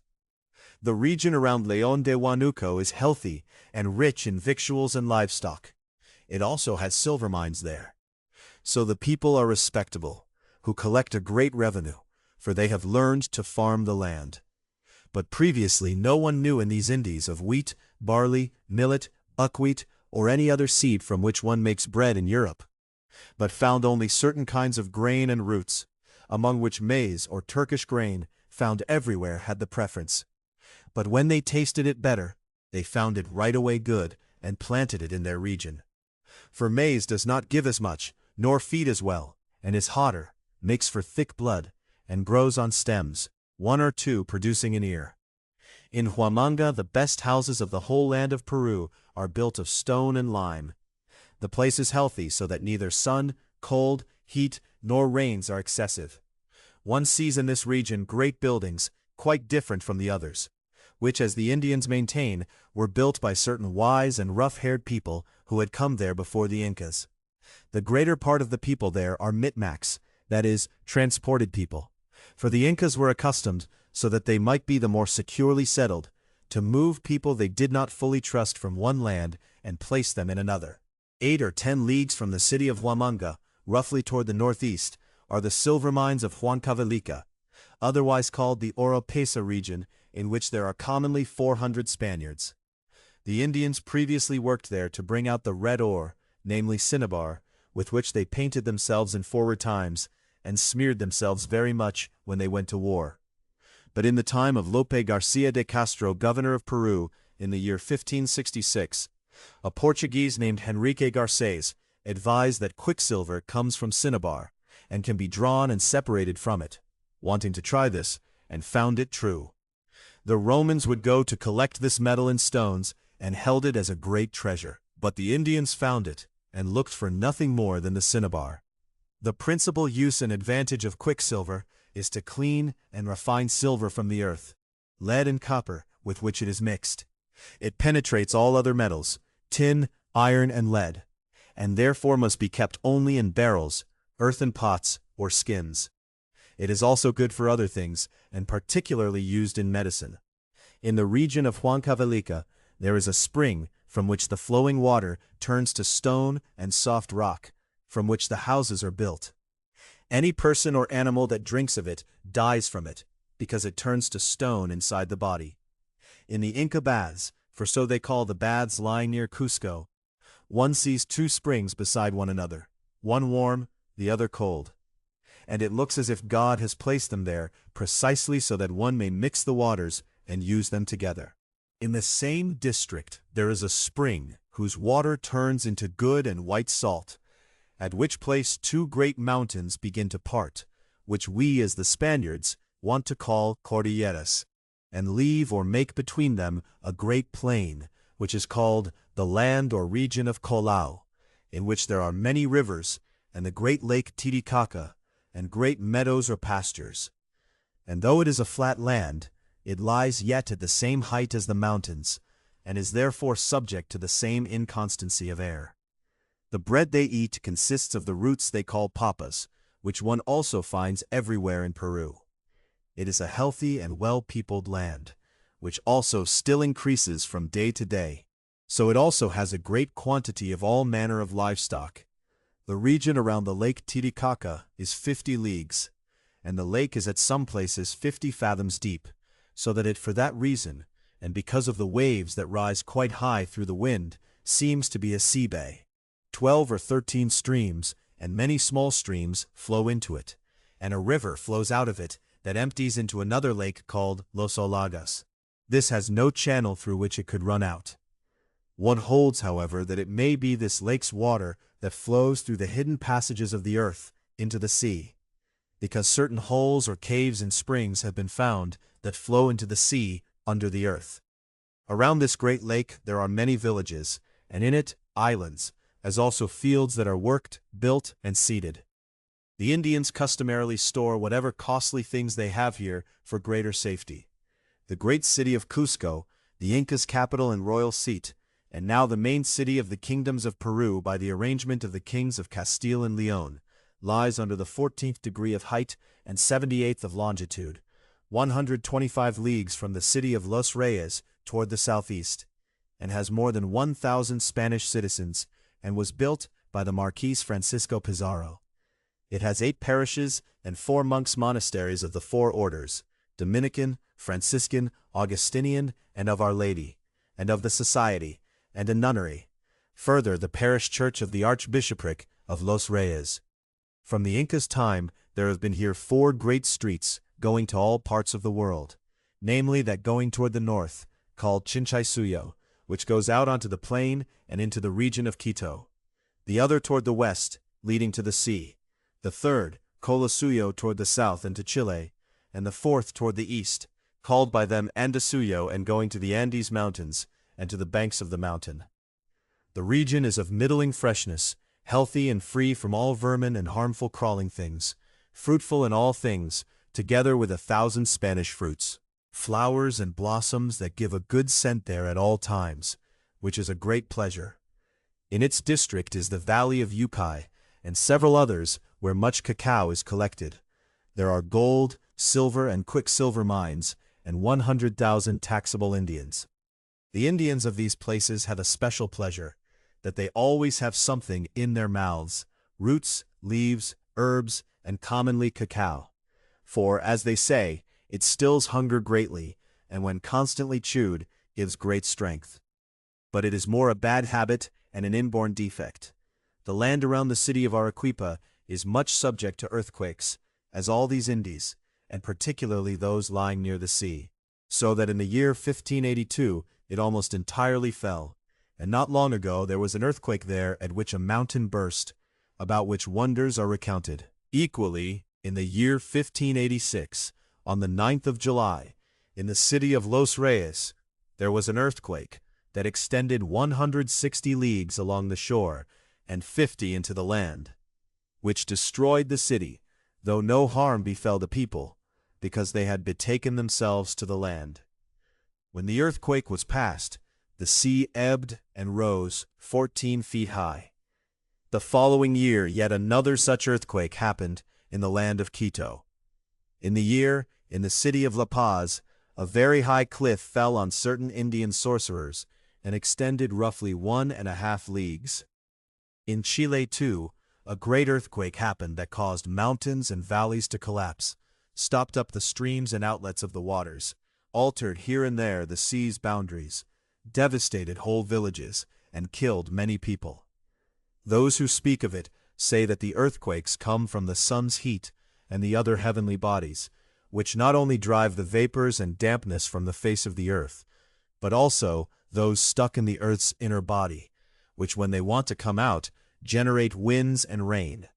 And when it happens that the earth is thus sealed, and such vapors can by no means come out, they then move it, from one side to the other, through the little passages of the earth, and seek a way out, like powder in cannon or great guns, bursting out with such a voice, crackle and crack, that the earth is forced to open and give them passage. And the force is then so much greater, the larger the enclosed vapors have been. When one comes to the valley of Guarco, one first comes to the valleys of Chilca and another, where it never rains, no spring runs, and no stream flows. One drinks only from draw wells. There grow various seeds and fruits solely from the moisture of the sky. In the sea many anchovies are caught, whose heads they fill with all kinds of grain kernels and bury in the furrows of the earth, which they water with such moisture as best turns to fertility for them. In the valley of Mala, an agreement was made between Almagro and Francisco Pizarro by Father Bobadilla of the Carmelite order, who served as judge and arbitrator to settle each of both parties' disputes. A great river flows through it, which refreshes them considerably. 5 leagues further is the water Guarco, in a valley of the same name, which is fruitful in everything one could wish, in which the people withstood the Incas in war for 4 years, and held them off. So that they might protect themselves the better, they built and settled a city, which they called Cusco. They also built, in memory of the victory and as a triumph, a great fortress on a cliff, on whose steps the sea waves leap up. 6 leagues from Guarco, there opens the pleasant and fruitful valley of Chincha, where a monastery has been built, in place of the sun temple the Indians had there, along with a nunnery. Then comes the valley of Ica, lying next to it, and yielding nothing less in size or abundance to the previous. 6 leagues from the aforesaid hill, on the road to the harbor of Arica, is found the hill Porco, long famous for its mines, from which the Incas are said to have taken most of their silver, which was in the Sun Temple at Cariancha. One still brings, and will still for a long time bring, a great quantity from there. The land of Tucumán has good character in that it is very well temperate and somewhat fruitful. For the time being, no gold or silver mines are found or known there. It has several cities settled with Spaniards, who make a bishopric, namely the city of Santiago del Estero, and the city of San Miguel de Tucumán, 28 leagues from Santiago, toward the west, on the road toward Charcas, under the 27th degree. The people dress in wool and in artfully prepared leather, in the manner of gilded leather tapestries in Castile, and have many sheep from which they can get the wool. The villages are quite close together, but they are small because each family makes its own separate village. They are secured all around with thistles and prickly trees on account of the feuds they were accustomed to raise among one another before. These people are very much devoted to work, and not to drinking or drunkenness, unlike other Indian peoples. The region has 7 great strong rivers, more than 80 small rivers, and great meadows. So it is there winter and summer, when it is likewise in Spain, the land healthy and temperate. In the year 1534, Don Diego de Almagro was declared governor over 200 leagues of land beyond the district of the Marquis Francisco Pizarro, toward the Strait of Magellan, to which part he gave the name New Toledo. He drew out to bring it under him, but as he could not accomplish it, it was in the year 1537 laid upon and entrusted to the Marquis, who then sent Captain Pedro de Valdivia with 500 Spaniards in the year of Christ 1540. All regions of this kingdom lie beyond the line, toward the south, beyond the kingdom and the regions of Peru that lie in the Zona Torrida, between the equinoctial line and the Tropic of Capricorn. One must travel through a desert named Atacama, from 22 to 26 degrees, and then one immediately enters the kingdom of Chile, or Chile, as the Indians call it.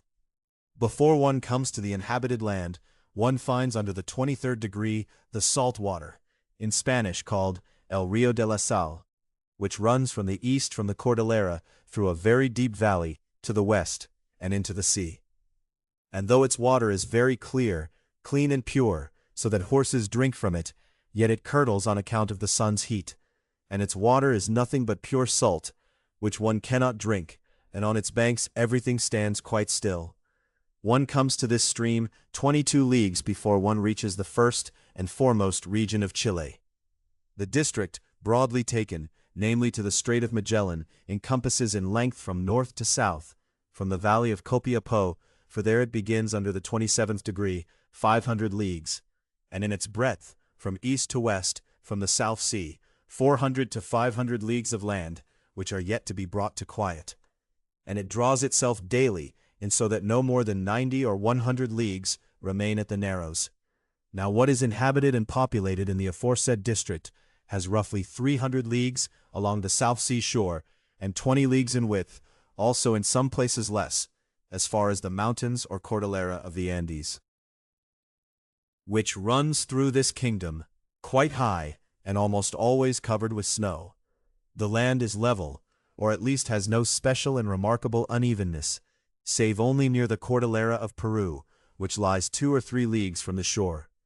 The character and constitution of these lands, though they are to some degree different from one another, on account of the inequality of the degrees under which they lie, is this, that no land in India better and more comfortably habitable is. The land of Castile in its constitution and nature almost equal, for almost the whole land also lies at the same pole height as Spain on this side. Rich in good victuals, fruitful in all things, rich in mines and many different metals. The people strong and well built, so that great trouble is required before one brings them to obedience, as there are still today many warriors in the unconquered regions of Arauco, Tucapel, the valley of Purin, at the boundaries, and in the territory between the city of La Imperial and Los Confines and the royal capital. In this district, there are 11 cities settled with Spaniards, together with a governor subject to the viceroy and the government of Peru, since no special court has been established in this land.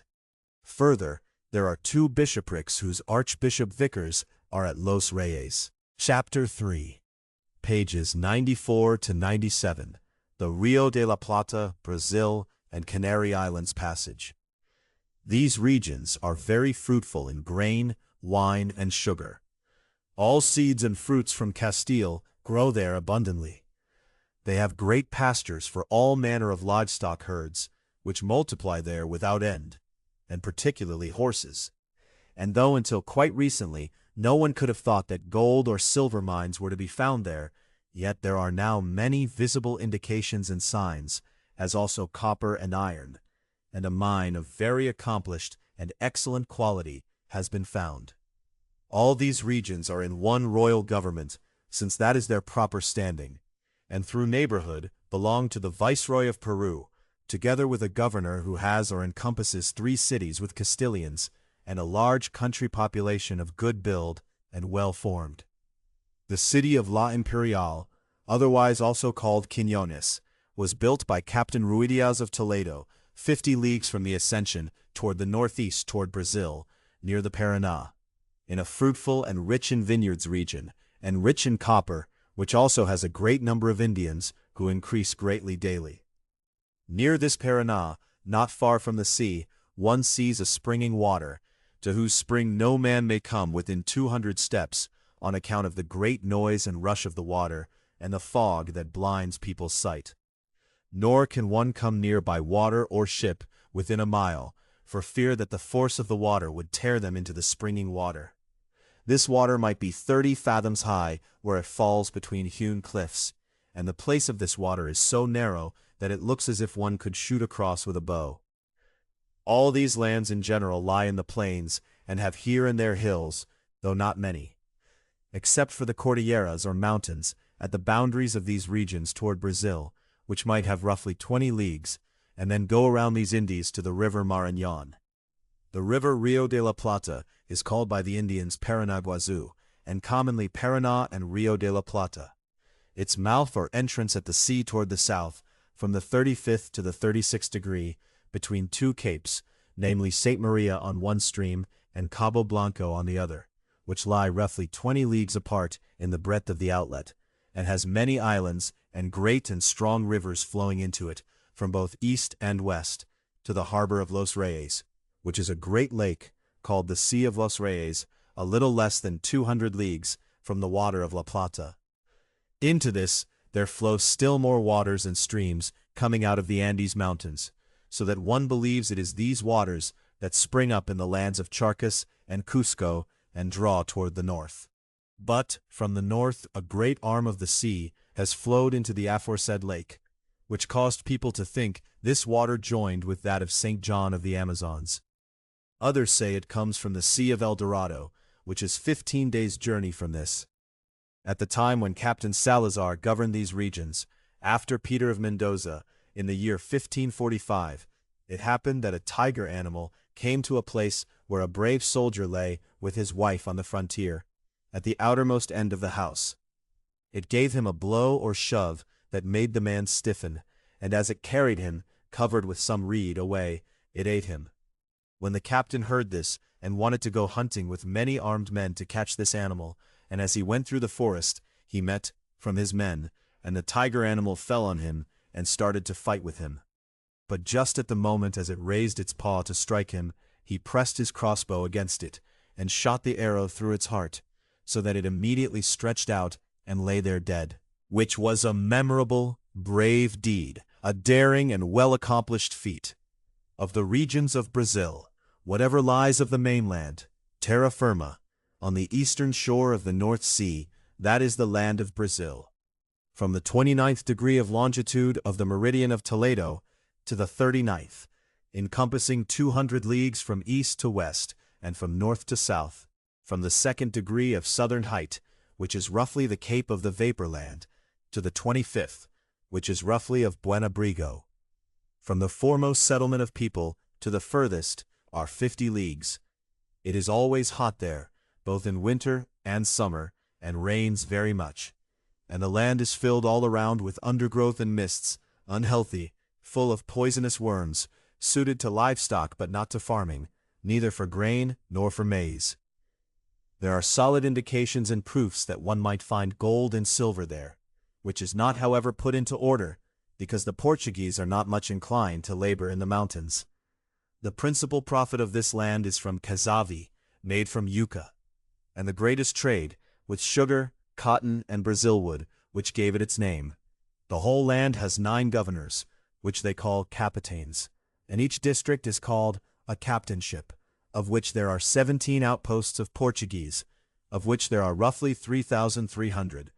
But there is a great multitude of Indians, who are very warlike and capable, and have not given the Portuguese time to take root further than the shore. At the shore there are many rivers, harbors, and well-situated, good, convenient, and wide harbors, so that ships of whatever size can sail into them. The place first settled, and thus the oldest captainship, is Tamaracá. The second, Pernambuco, 5 leagues from Tamaracá toward the south, under the 8th degree. The third is Todos los Santos, 100 leagues from Pernambuco, under the 13th degree, where the governor, the bishop, and the land judge of the whole shore reside. The fourth is the captainship of Las Islas, 30 leagues from the Bay of the Holy, under the 14.5 degree, where there is a Jesuit college and a village from which one gets a very costly balsam. There follows the captainship of Puerto Seguro, that is, of the safe harbor, 30 leagues from Las Islas, under the 16.5 degree, which has 3 outposts and a Jesuit college. The captainship of the Holy Ghost, 50 leagues from Puerto Seguro, under the 20th degree, where one collects a great deal of Brazil wood, and equally has a Jesuit college. The captainship at the water of Rio de Janeiro, 60 leagues from the Holy Ghost, under the 23rd degree of height, with a Jesuit college, and in its district a great quantity of Brazil wood is cut. The river is very fine to look at, and the streams are very pleasant and useful. The last captainship is called Santa Vicente, 60 leagues from Rio de Janeiro, under the 24th degree, and has a fortress on an island to hold itself better. One raises there various livestock, particularly swine and poultry. One also finds there amber in great quantity, which the sea casts ashore in storms, so that many people have become rich from it. The summer lasts there from September to February, and the winter from March to August. The nights are almost as long as the days, increasing and decreasing no more than an hour. In winter the wind will always be south or south-southeast, in summer northeast or east-northeast. A particular description of India, stating the character of their lands or regions, the route one must take when one wishes to travel through them, and the wealth in gold and silver found in each of them, through the priest Pedro Ordóñez de Ceballos, who explored them with all diligence. Since now, especially gracious reader, I considered and weighed with myself that no vice in the world is more dreadful or contemptible, and fits a man worse than ingratitude. I therefore resolved, in consideration of the benefits which God the Lord particularly showed me on the voyage in West India, for your and all my neighbors' common use and good, to write down my journeys made throughout the whole world, briefly and fully, Now whoever wants to travel to India should first know that the harbor of St. Lucas de Barrameda lies roughly 5 leagues from the city of Cadiz, and that this and the harbor of Cadiz are the harbors from which the West Indian ships that want to sail to the islands of Santo Domingo, Havana, Cuba, and so forth set out. God has placed a cloud on this mountain that always hovers over it, and which, even when it is clear and fine weather, points out with its fingers, so to speak, the great treasures this mountain holds within. Its form and shape is like a sugar loaf or marzipan. It is so high that one must walk or climb for 3 leagues before one reaches the mountain's peak. At its foot lies the city of Potosi, where commonly 20,000 Spaniards, 10,000 women, an equal number of black Moors, and more than 100,000 Indians are to be found. One thinks one sees a small world. For 5 leagues around, no grass or herb grows, for what grows there is withered. But what is brought from elsewhere sometimes costs no more here than in the very land it came from. One has seen and experienced that in a single day a bushel of grain sold for 12 or 16 reals, and soon after was sold for 100, and shortly thereafter returned to its former or earlier price. But there is a great shortage of wood there. Those who work in the mines there come from so far away that before they depart from home, they make their wills and have masses read for their souls, as if they would never return. When the Count of Villars saw this, he publicly commanded and had it cried out that the Indians might safely come to Potosi to dwell and work, and could earn 4 or 5 reals a day.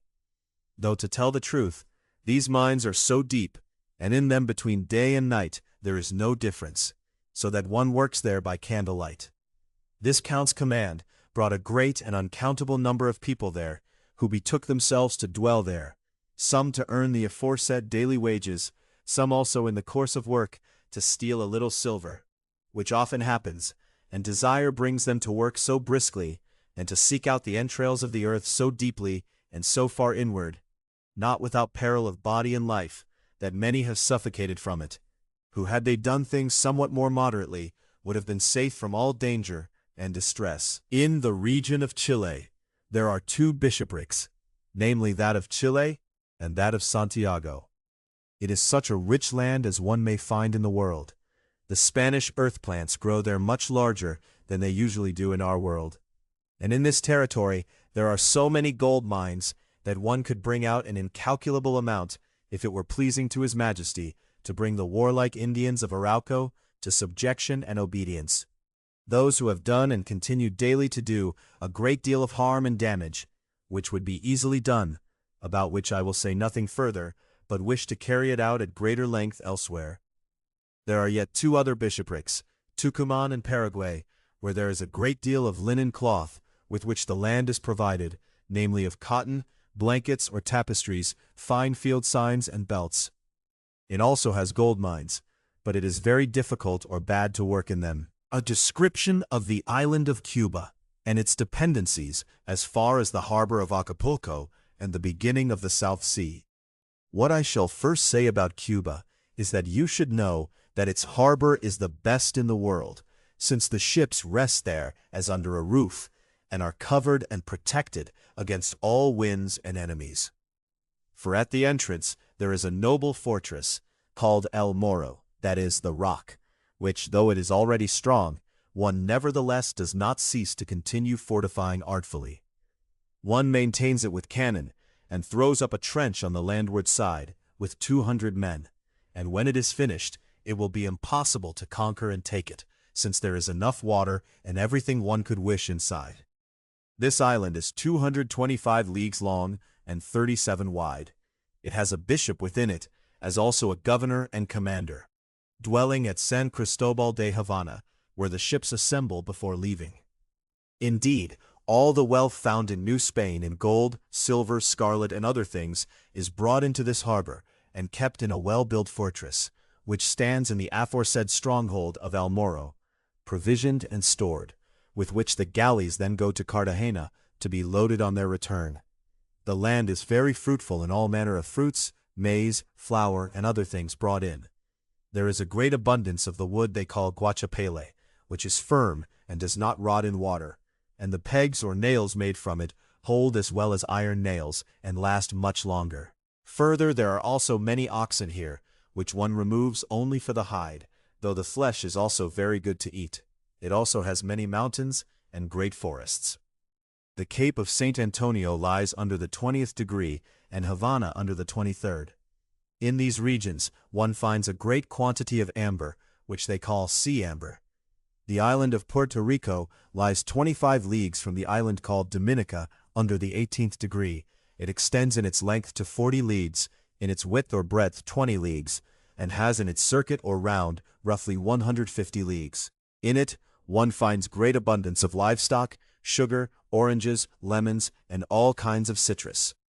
One also plants grain there and everything that is cultivated in Spain, and what is more, it has much gold within it, though one does not mine for it, as is the case in all these islands from which the country people have been driven out and destroyed. They claim they cannot bear the breath of the Spaniards and must die from it, but to tell the truth, this pretension comes from the fact that they are thus tormented and maltreated so that they might be spared the great and heavy labor in the mines. This will appear from the following memorable example. There was formerly among them a cacique or prince named Hattuey, who, when he heard that the Spaniards were coming into his land, gathered all his subjects together, under the pretext of wanting to show and teach them a good advantage. And when they had assembled together, he said that gold was the Spaniards' god, which they worshipped everywhere.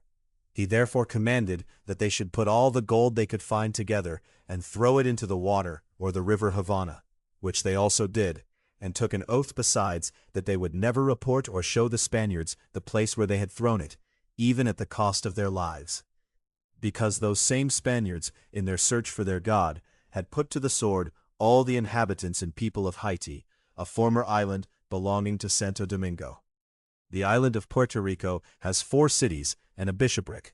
It lies 12 leagues from one corner or end of Santo Domingo to the other, and 80 leagues from one harbor to the other. This island of Santo Domingo is very large and wide, lying under the 18th degree. This was the first land found and discovered in India, from which the discoverer of this new world also took his beginning.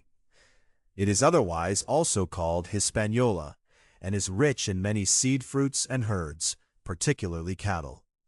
Formerly it had 4,000 country people there, who have all either died or fled and scattered. This island is large, and has in its circuit more than 600 leagues, with many rivers and streams in which gold is found, and one has, as is said, found gold grains that weighed 3,000 ducats and more. It is beyond expression how many sugar canes, from which one makes sugar, one finds there. Furthermore, ginger or amber and cassia fistula are found there in great heaps, as also a quantity of oxen with very long hair. So that were there people to work there, it is beyond doubt one could bring out much gold and pearls from it. They make bread from yucca, what we call cazavi, not counting the bread one brings specially from Venezuela. It has a warm air, convenient for the bonded black Moors, of whom there are in all roughly 20,000. In the city of Santo Domingo there is the court and the archbishop of the island, and in the sea around it many whales and very large sea dogs. From this island one can come in 2 days to Navaza, another island lying under the 17th degree, and near this there lies yet another called Jamaica. But you must take good care here to depart from this island at the right time of year, because of the terrible windstorms that customarily rise on this sea.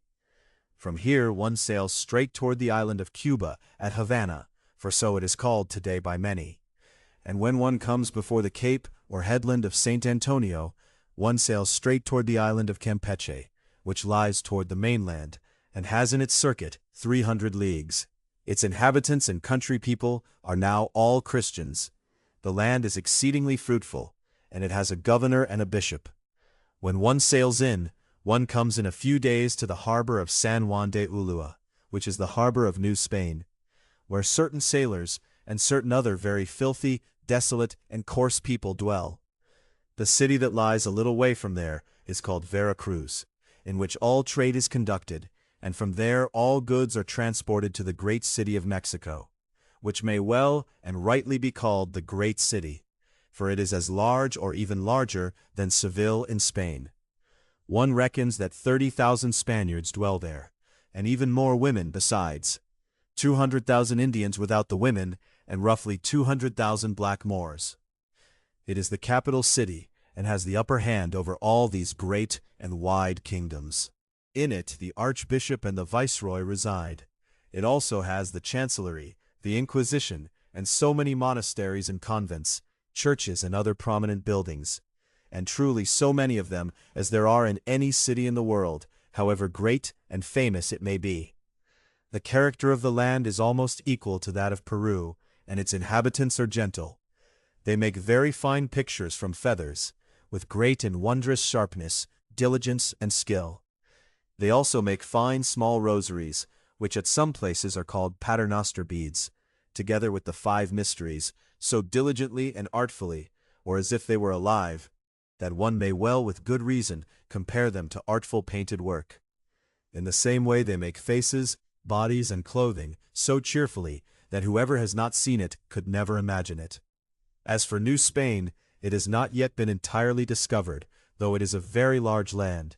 One says there are yet well 6 times as much land unknown to us. The powerful and prominent captain, Don Antonio de Espejo, has in our times discovered and found yet 15 regions, each as large as Spain, and found there a great number of people, fine and capable, suited and fit for civic life and conduct, dwelling in stone houses of 3 and 4 stories. He also settled some cities there, so that he might in time proceed further in the discovery of the aforesaid land. Now when 10 very wide and large regions have been found and discovered, namely Mexico, Michoacán, New Galicia, New Vizcaya, Guadiana, Honduras, Guatemala, Campeche, Chiapa, and Oaxaca, under which 11 others are included, together with New Mexico and New France. Thither the Spaniards will, God willing, bring people to dwell. There are 3 parliaments or royal chancellaries, governors and corregidores, of whom all are Spaniards, and in the other towns, particularly the Indian ones, only plain people. The air, because it is temperate on account of the rains that fall in the months of May, June, August, and the autumn months, is for the most part healthy and mild.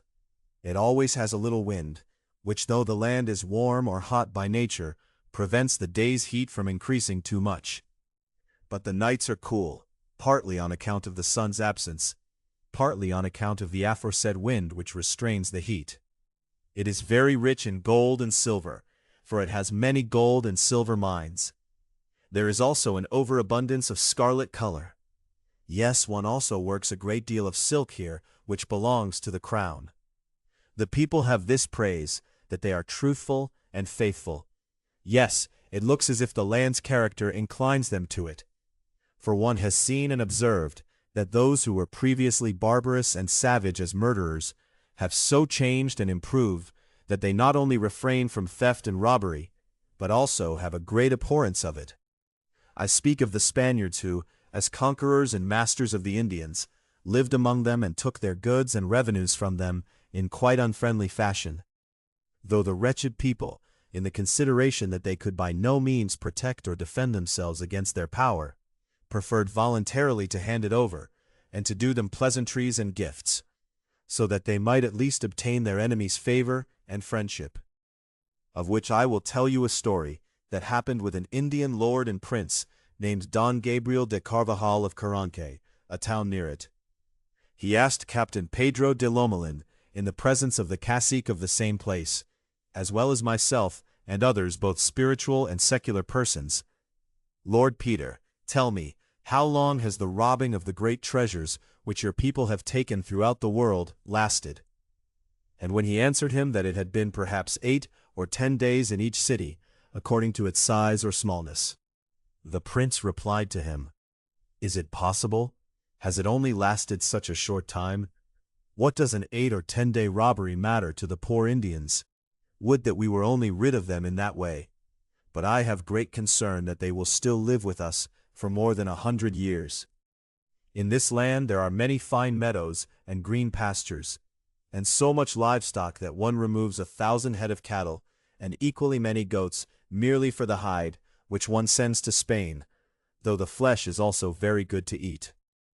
There is much grain and fruits from Spain, as also maize, which grows there very well and thrives. The strangest and most singular thing that grows particularly in these lands is a tree they call maguey or cabuya, from which I have seen remarkable things, namely wine, vinegar, honey, blankets, and that with the points of the leaves they sew ships, breeches, or stockings, and that one uses it for almost all the necessities of life. One also makes knife handles, tables, and yarn from it, and with its prickles they make shingles for roofs, and the buttons and fruit of it serve for many fine medicines. A description of the Kingdom of Peru, Chile, and other regions. The city of Los Reyes or Lima lies under the 12th degree of southern height. It is the capital of the Kingdom of Peru, where the royal governor holds court, which has the parliament, the Inquisition, the archbishop, and the university. The aforesaid royal governor is at the same time president in this parliament, as also land judge and land captain over their whole district and jurisdiction, as also that of Los Charcas and Quito, to whom the military and war affairs are entrusted, and what is to be done and rendered for the king's love and service. He has 46,000 ducats in salary to maintain himself and his entire state, for all war costs and what belongs to it, as well as all the king's commands, are paid from the king's revenue. Some 2 leagues from Lima lies the harbor of Callao, the most prominent on the South or Midday Sea, where the viceroy is to be found when he wants to give leave to the ships that are to carry and bring the royal treasure to Spain, or when a great military necessity or the like arises and is at hand. A great many ships always assemble there, coming from all sides on the South Sea, and a great trade and commerce is conducted there. The city of La Plata, in the land of Los Charcas, has the court with presidents, judges, and administrators, fiscals, together with other royal officers of the parliament. Further, it has a cathedral church, an archbishop, a dean, and chapter, some 200 leagues from Charcas to Lima. But since the bishopric of Los Charcas was so large and rich, namely having 20,000 pounds and more annual rents, His Majesty, with the advice and consent of His Holiness, had 3 bishoprics made from it, namely Charcas, Chuquisaca, and Santa Cruz de la Sierra. The incomes or revenues were also divided accordingly, so that the Bishop of Charcas receives 15,000, that of Chuquisaca 10,000, and the Bishop of Santa Cruz the remaining 5,000 pounds. The one of Charcas has received the title and name of an archbishop, and under him are Chuquisaca, Santa Cruz de la Sierra, Tucumán, and the Rio de la Plata. 18 leagues from there one sees the city and mountain of Potosi, which has filled the world with silver, and from which one still mines a great deal today, though with greater difficulty than at the very beginning, because one must descend much deeper into the earth, while 200 stadia or horse runs, which make roughly 6¼ leagues. All manner of people come here, Spaniards and Indians, who formerly were compelled to come and work here in the mines from 40, 60, 80, 100, even 150 leagues away. Since the brave Count Villar de Pardo publicly called the Indians to freedom and rewarded their labor, they now come of their own free will, glad to earn it, and have brought us more benefit with their willingness, in the good, than before under compulsion. So that one may work best in this mountain and bring out the most silver, it is necessary that it begin to rain around Christmas, for they drive the rain by which the metals are ground. And then the president of Charcas, or one of the judges, comes there to inspect the mills and the Indians' work, so that all the silver may be ready by February or March to send to Lima. For this reason, one must pay good attention above all to 2 things. First to the water, as mentioned above, and secondly to the quicksilver, for through its help one gets out much more silver than one would otherwise do. One has at times been forced to transport the same both over sea and over land, from the harbor of Arica as far as Callao, which is Lima's harbor, and from there back again to Panama, and from there to Portobello, where the king's galleys must wait, because one had not paid attention to these two aforesaid things, and the silver was not ready at the convenient time.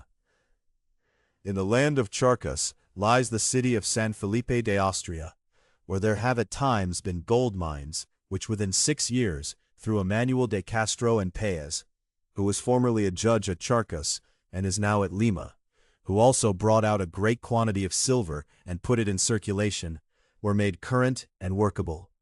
But now that he is left from there, and there is a shortage of quicksilver, by which one principally cleanses and refines the silver, these gold mines have fallen into decline. Others say that those who governed it did not wish to pay the working Indians, or reward their labor, which they did with good consideration and deliberately to maintain the mountain of Potosi, for which it would otherwise have been a great detriment. The aforesaid gold mines are however called the gold mines of Oruro. Near the city of Huancavelica, which lies in the district of Lima, lie the far-famed and great quicksilver mines, from which a great quantity has been brought out, more than 1,000 quintals. But at some places they have failed, because the mountains have collapsed, which has brought a great fright to all those who worked in the mines, and in general to all Peruvians. The Marquis of Montesclaros, when he saw such a great damage harmful to the whole kingdom, before he received the lordship over it, went there so that he might see how the matters were to be arranged, and how one could help such great damage, or at least somewhat alleviate or lessen it.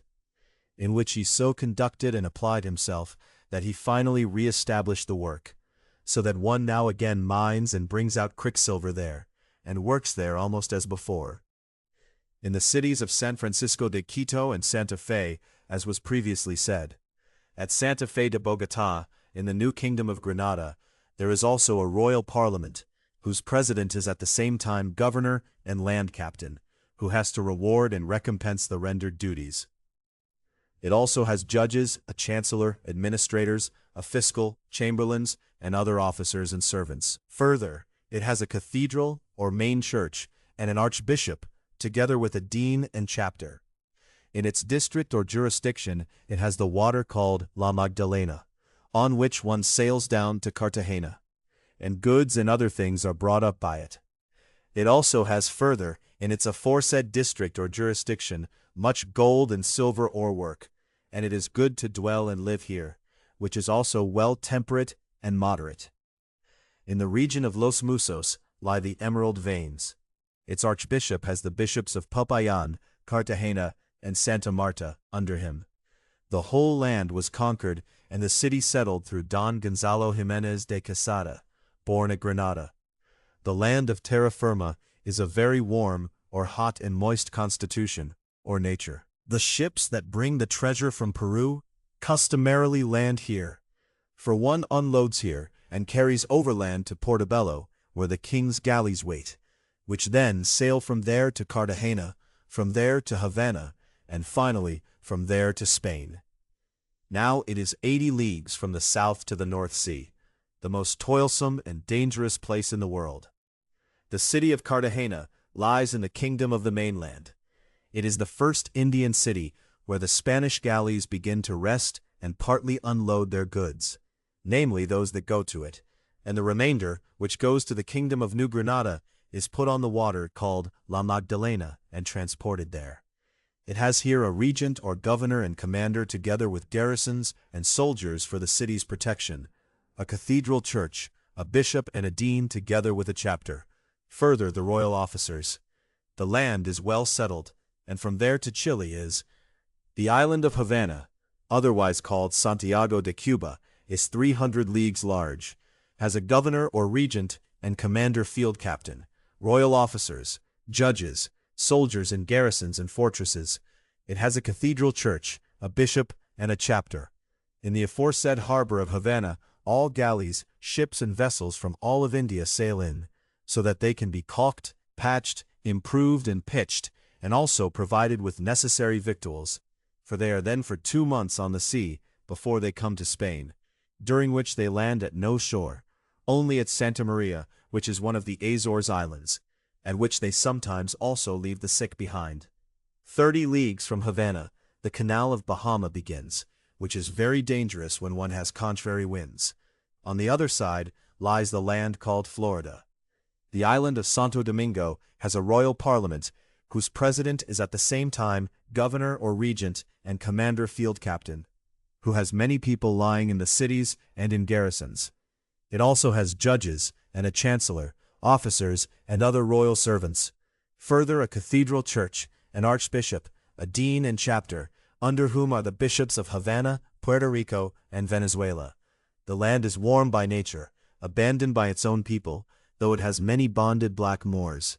French and Netherlanders often come here to this island to annoy the inhabitants, which they have practiced and incited for several years, which one could not well forbid or prevent, until one finally resolved to bring the people elsewhere. The kingdom of Chile is very great, wide and rich, in which there are not many Spaniards when one counts them against the Indians, who are on account of the continual wars over 50 years, so trained and practiced in the arts of war as the Netherlandish soldiers. They handle the lance and sidearms as nimbly as the Spaniards. They can form into all battle positions and also deploy 8,000 horsemen in a square battle order. There is a high judge who is at the same time governor or regent and commander field captain, as also judges and royal officers. It has 2 bishoprics within it, one at Santiago and the other at La Concepcion. Those who go annually to Chile for war go very unwillingly and are almost driven there, because they may not turn back when they wish, and they can obtain a passport only with great difficulty. As for their pay, it is very small. The land is very rough, poor, and miserable, in which almost nothing grows. The greater part of the soldiers are Netherlandish. The poverty, toil, and distress they suffer and endure cannot be described. There is almost nothing from which one can live. No military munitions, no safe place, no. The region of Rio de la Plata, also called Buenos Aires, has its governor or regent and land captain, more a cathedral chapter, a bishop and many royal officers. The harbor of this water is or lies on the North Sea, to which many ships from Brazil and Lisbon customarily come to land, for one can reach there from Lisbon in a short time. But so as not to spoil the Indian sea voyages, one gives the ships and goods. From the aforesaid water of La Plata to Potosi and Los Charcas, it is 400 leagues. It borders on the Kingdom of Chile, and ships depart from there that want to visit the Strait of Magellan again. They sail along the coast of the land of Chile, and around the Narrows, where those live who are called Patagons. As for the aforesaid water that flows into the North Sea, it is so great and wide that it is a wonder, so that one holds it to be larger and extending further than the great water in Egypt, called the Nile, of which the Arabs have written so much and made it so famous and renowned. In the region of Santa Cruz de la Sierra, that is, of the Holy Cross, there has been a governor or regent and commander field captain for many years now, and since a short time a bishop as well, namely the third one under Los Charcas. The city of that same name lies near 2 warlike peoples, one called the Chiriguanos and the other Mojos, who dwell beyond the Cordillera. The bishop has not yet moved there to dwell, nor is there yet a cathedral foundation there. The land is poor and miserable, particularly on account of the war, so that both the officers and the common soldiers who are in service there receive a good wage. In the district of Popayan, lying between Quito and the Kingdom of New Granada, there is a regent and commander field captain, a cathedral chapter and a bishop, many gold mines and few indigenous Indians, lying at the boundaries of the Indians we call Pijas. Chapter 4. Of the 2 peoples of India. A general report on the land, without particular description of certain fixed regions. In India, there are 2 kinds of communities, or people, who are very unlike one another. One kind are the Castilians, who arrange and conduct their life in good polity, according to the laws and customs that are usual in Spain, and have also brought other things necessary for this into practice, and employ the Indians in duties and labors. for one has never heard that the Spaniards who dwell there put their hand to the plow, as in Europe. Rather, they conduct themselves as nobles and knights, which is also the reason they take some thought about entering anyone's service, so that one can find with great difficulty in all of India such a lord as has a Spanish boy or lackey, except only the viceroy, who has Spanish boys and lackeys to display the state and splendor he has over the others. They also devote themselves to trade and commerce, or to petty trading, and dress both in this and in Castilian countries customary or usual clothing. They have also been accepted into the king's treasury and entrusted with military commands, or else set over the gold and silver mines, according as one found them suitable for one thing. The other kind of people are the Indians, who have willingly accepted the preaching of the Holy Gospel, so that they present themselves with great devotion at the divine service, and let themselves be found at Mass, in one land more, in another less, which we have to thank for the diligence of the bishops and the zeal of the parish priests, and others who do not cease to preach to them in their mother tongue, for that is certainly very difficult. For although there is indeed in that land one general language, as with us Latin, namely that of the Incas whose king they previously were, yet it is not enough for the parish priests to know that language, but they must also learn the particular language of each land, so that they can hear confession and do other things necessary for the propagation of our Catholic faith. And just as there are a great number of those lands, and they are very far from one another, so equally there is a great and almost unbelievable number of the aforesaid languages. The Indians are almost all without exception plain and common, or contemptible, slow, clumsy, foolish, and miserable people, like the Jews themselves.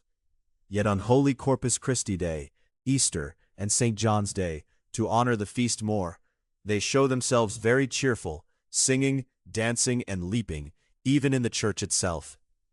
On Green Thursday they all do penance together, and confess on a fixed day in the year, which is therefore called the Reckoning Day, and give account of all their goods, both fixed and movable. They bury their dead according to the custom of the Catholic Church, with masses read and offerings. These customs are good and laudable, but they also have some very bad ones, for most of them are great liars, and what is worse, they are entirely given over to drunkenness and drinking, so that they are never ashamed of it. They go secretly together, and remain in such drinking for 1, 2, 3 days, indeed sometimes a whole week, and longer together. They also drink more than the Germans.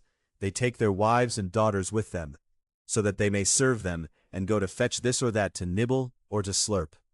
Thus they serve their gullet day and night, like irrational animals, and misuse the understanding God the Lord has given them, falling thus from one sin into another, and so finally into great and terrible transgressions, like the Moors, for which reason the authorities apply great diligence to prevent and punish these their assemblies, on account of the disorder that follows from them. Introduction. Closing this volume, the transition to Book 2. Here the first part of the West Indian Histories closes. What follows in the original folio, beginning on the very next page, is the second part. 33 voyage accounts, opening with the 4 voyages of Christopher Columbus. The voyages run from 1492 to the 1630s, and include Columbus, 4 voyages, 1492 to 1504. Amerigo Vespucci, Ferdinand Magellan, the first circumnavigation, Hernán Cortés, and the Conquest of Mexico in full narrative. The 2 German eyewitness accounts, Ulrich Schmidl, 20 years among the Guarani in the Rio de la Plata, and Hans Staden, captivity among the Tupinamba of Brazil. Francis Drake and Walter Raleigh, Willem Schouten discovering Cape Horn, the Dutch West India Company, the capture of the Spanish silver fleet at Matanzas. These will be translated in Part 3. Part 2 covers printed pages 49 through 104 of the original 694-page folio. The remainder of Book 1, Gottfried's great natural and human history of the Americas. This part opened with the final Inca kings, Pachacuti through Atahualpa, then told the full dynastic history of the Aztecs from the wandering of the Nahuatlacas through the fall of Tenochtitlan in 1521. After that, the Geographic Survey of the whole Western Hemisphere by Antonio de Herrera and Pedro Ordóñez de Ceballos. Every bishopric, every sea route, every river and mountain range from Florida to Tierra del Fuego. Venezuela, Florida, New Spain's 9 bishoprics, Guatemala, Honduras, Nicaragua, Costa Rica, Panama, New Granada, with the emerald mines of Muzo, Peru, Chile, the Rio de la Plata, Brazil, and back again through Cuba, Puerto Rico, and Hispaniola. Book 1 closes with the 2 populations of India, the Spaniards who live as nobles without ever touching a plow, and the Indians who have adopted Catholic practice, but whose drinking sessions last a week, and whose languages number in the hundreds. Total cost estimate for this PDF at TTS1, 0.015K chars. See the spool PDF file for the precise figure after the build runs. Translation produced session by session, 2026.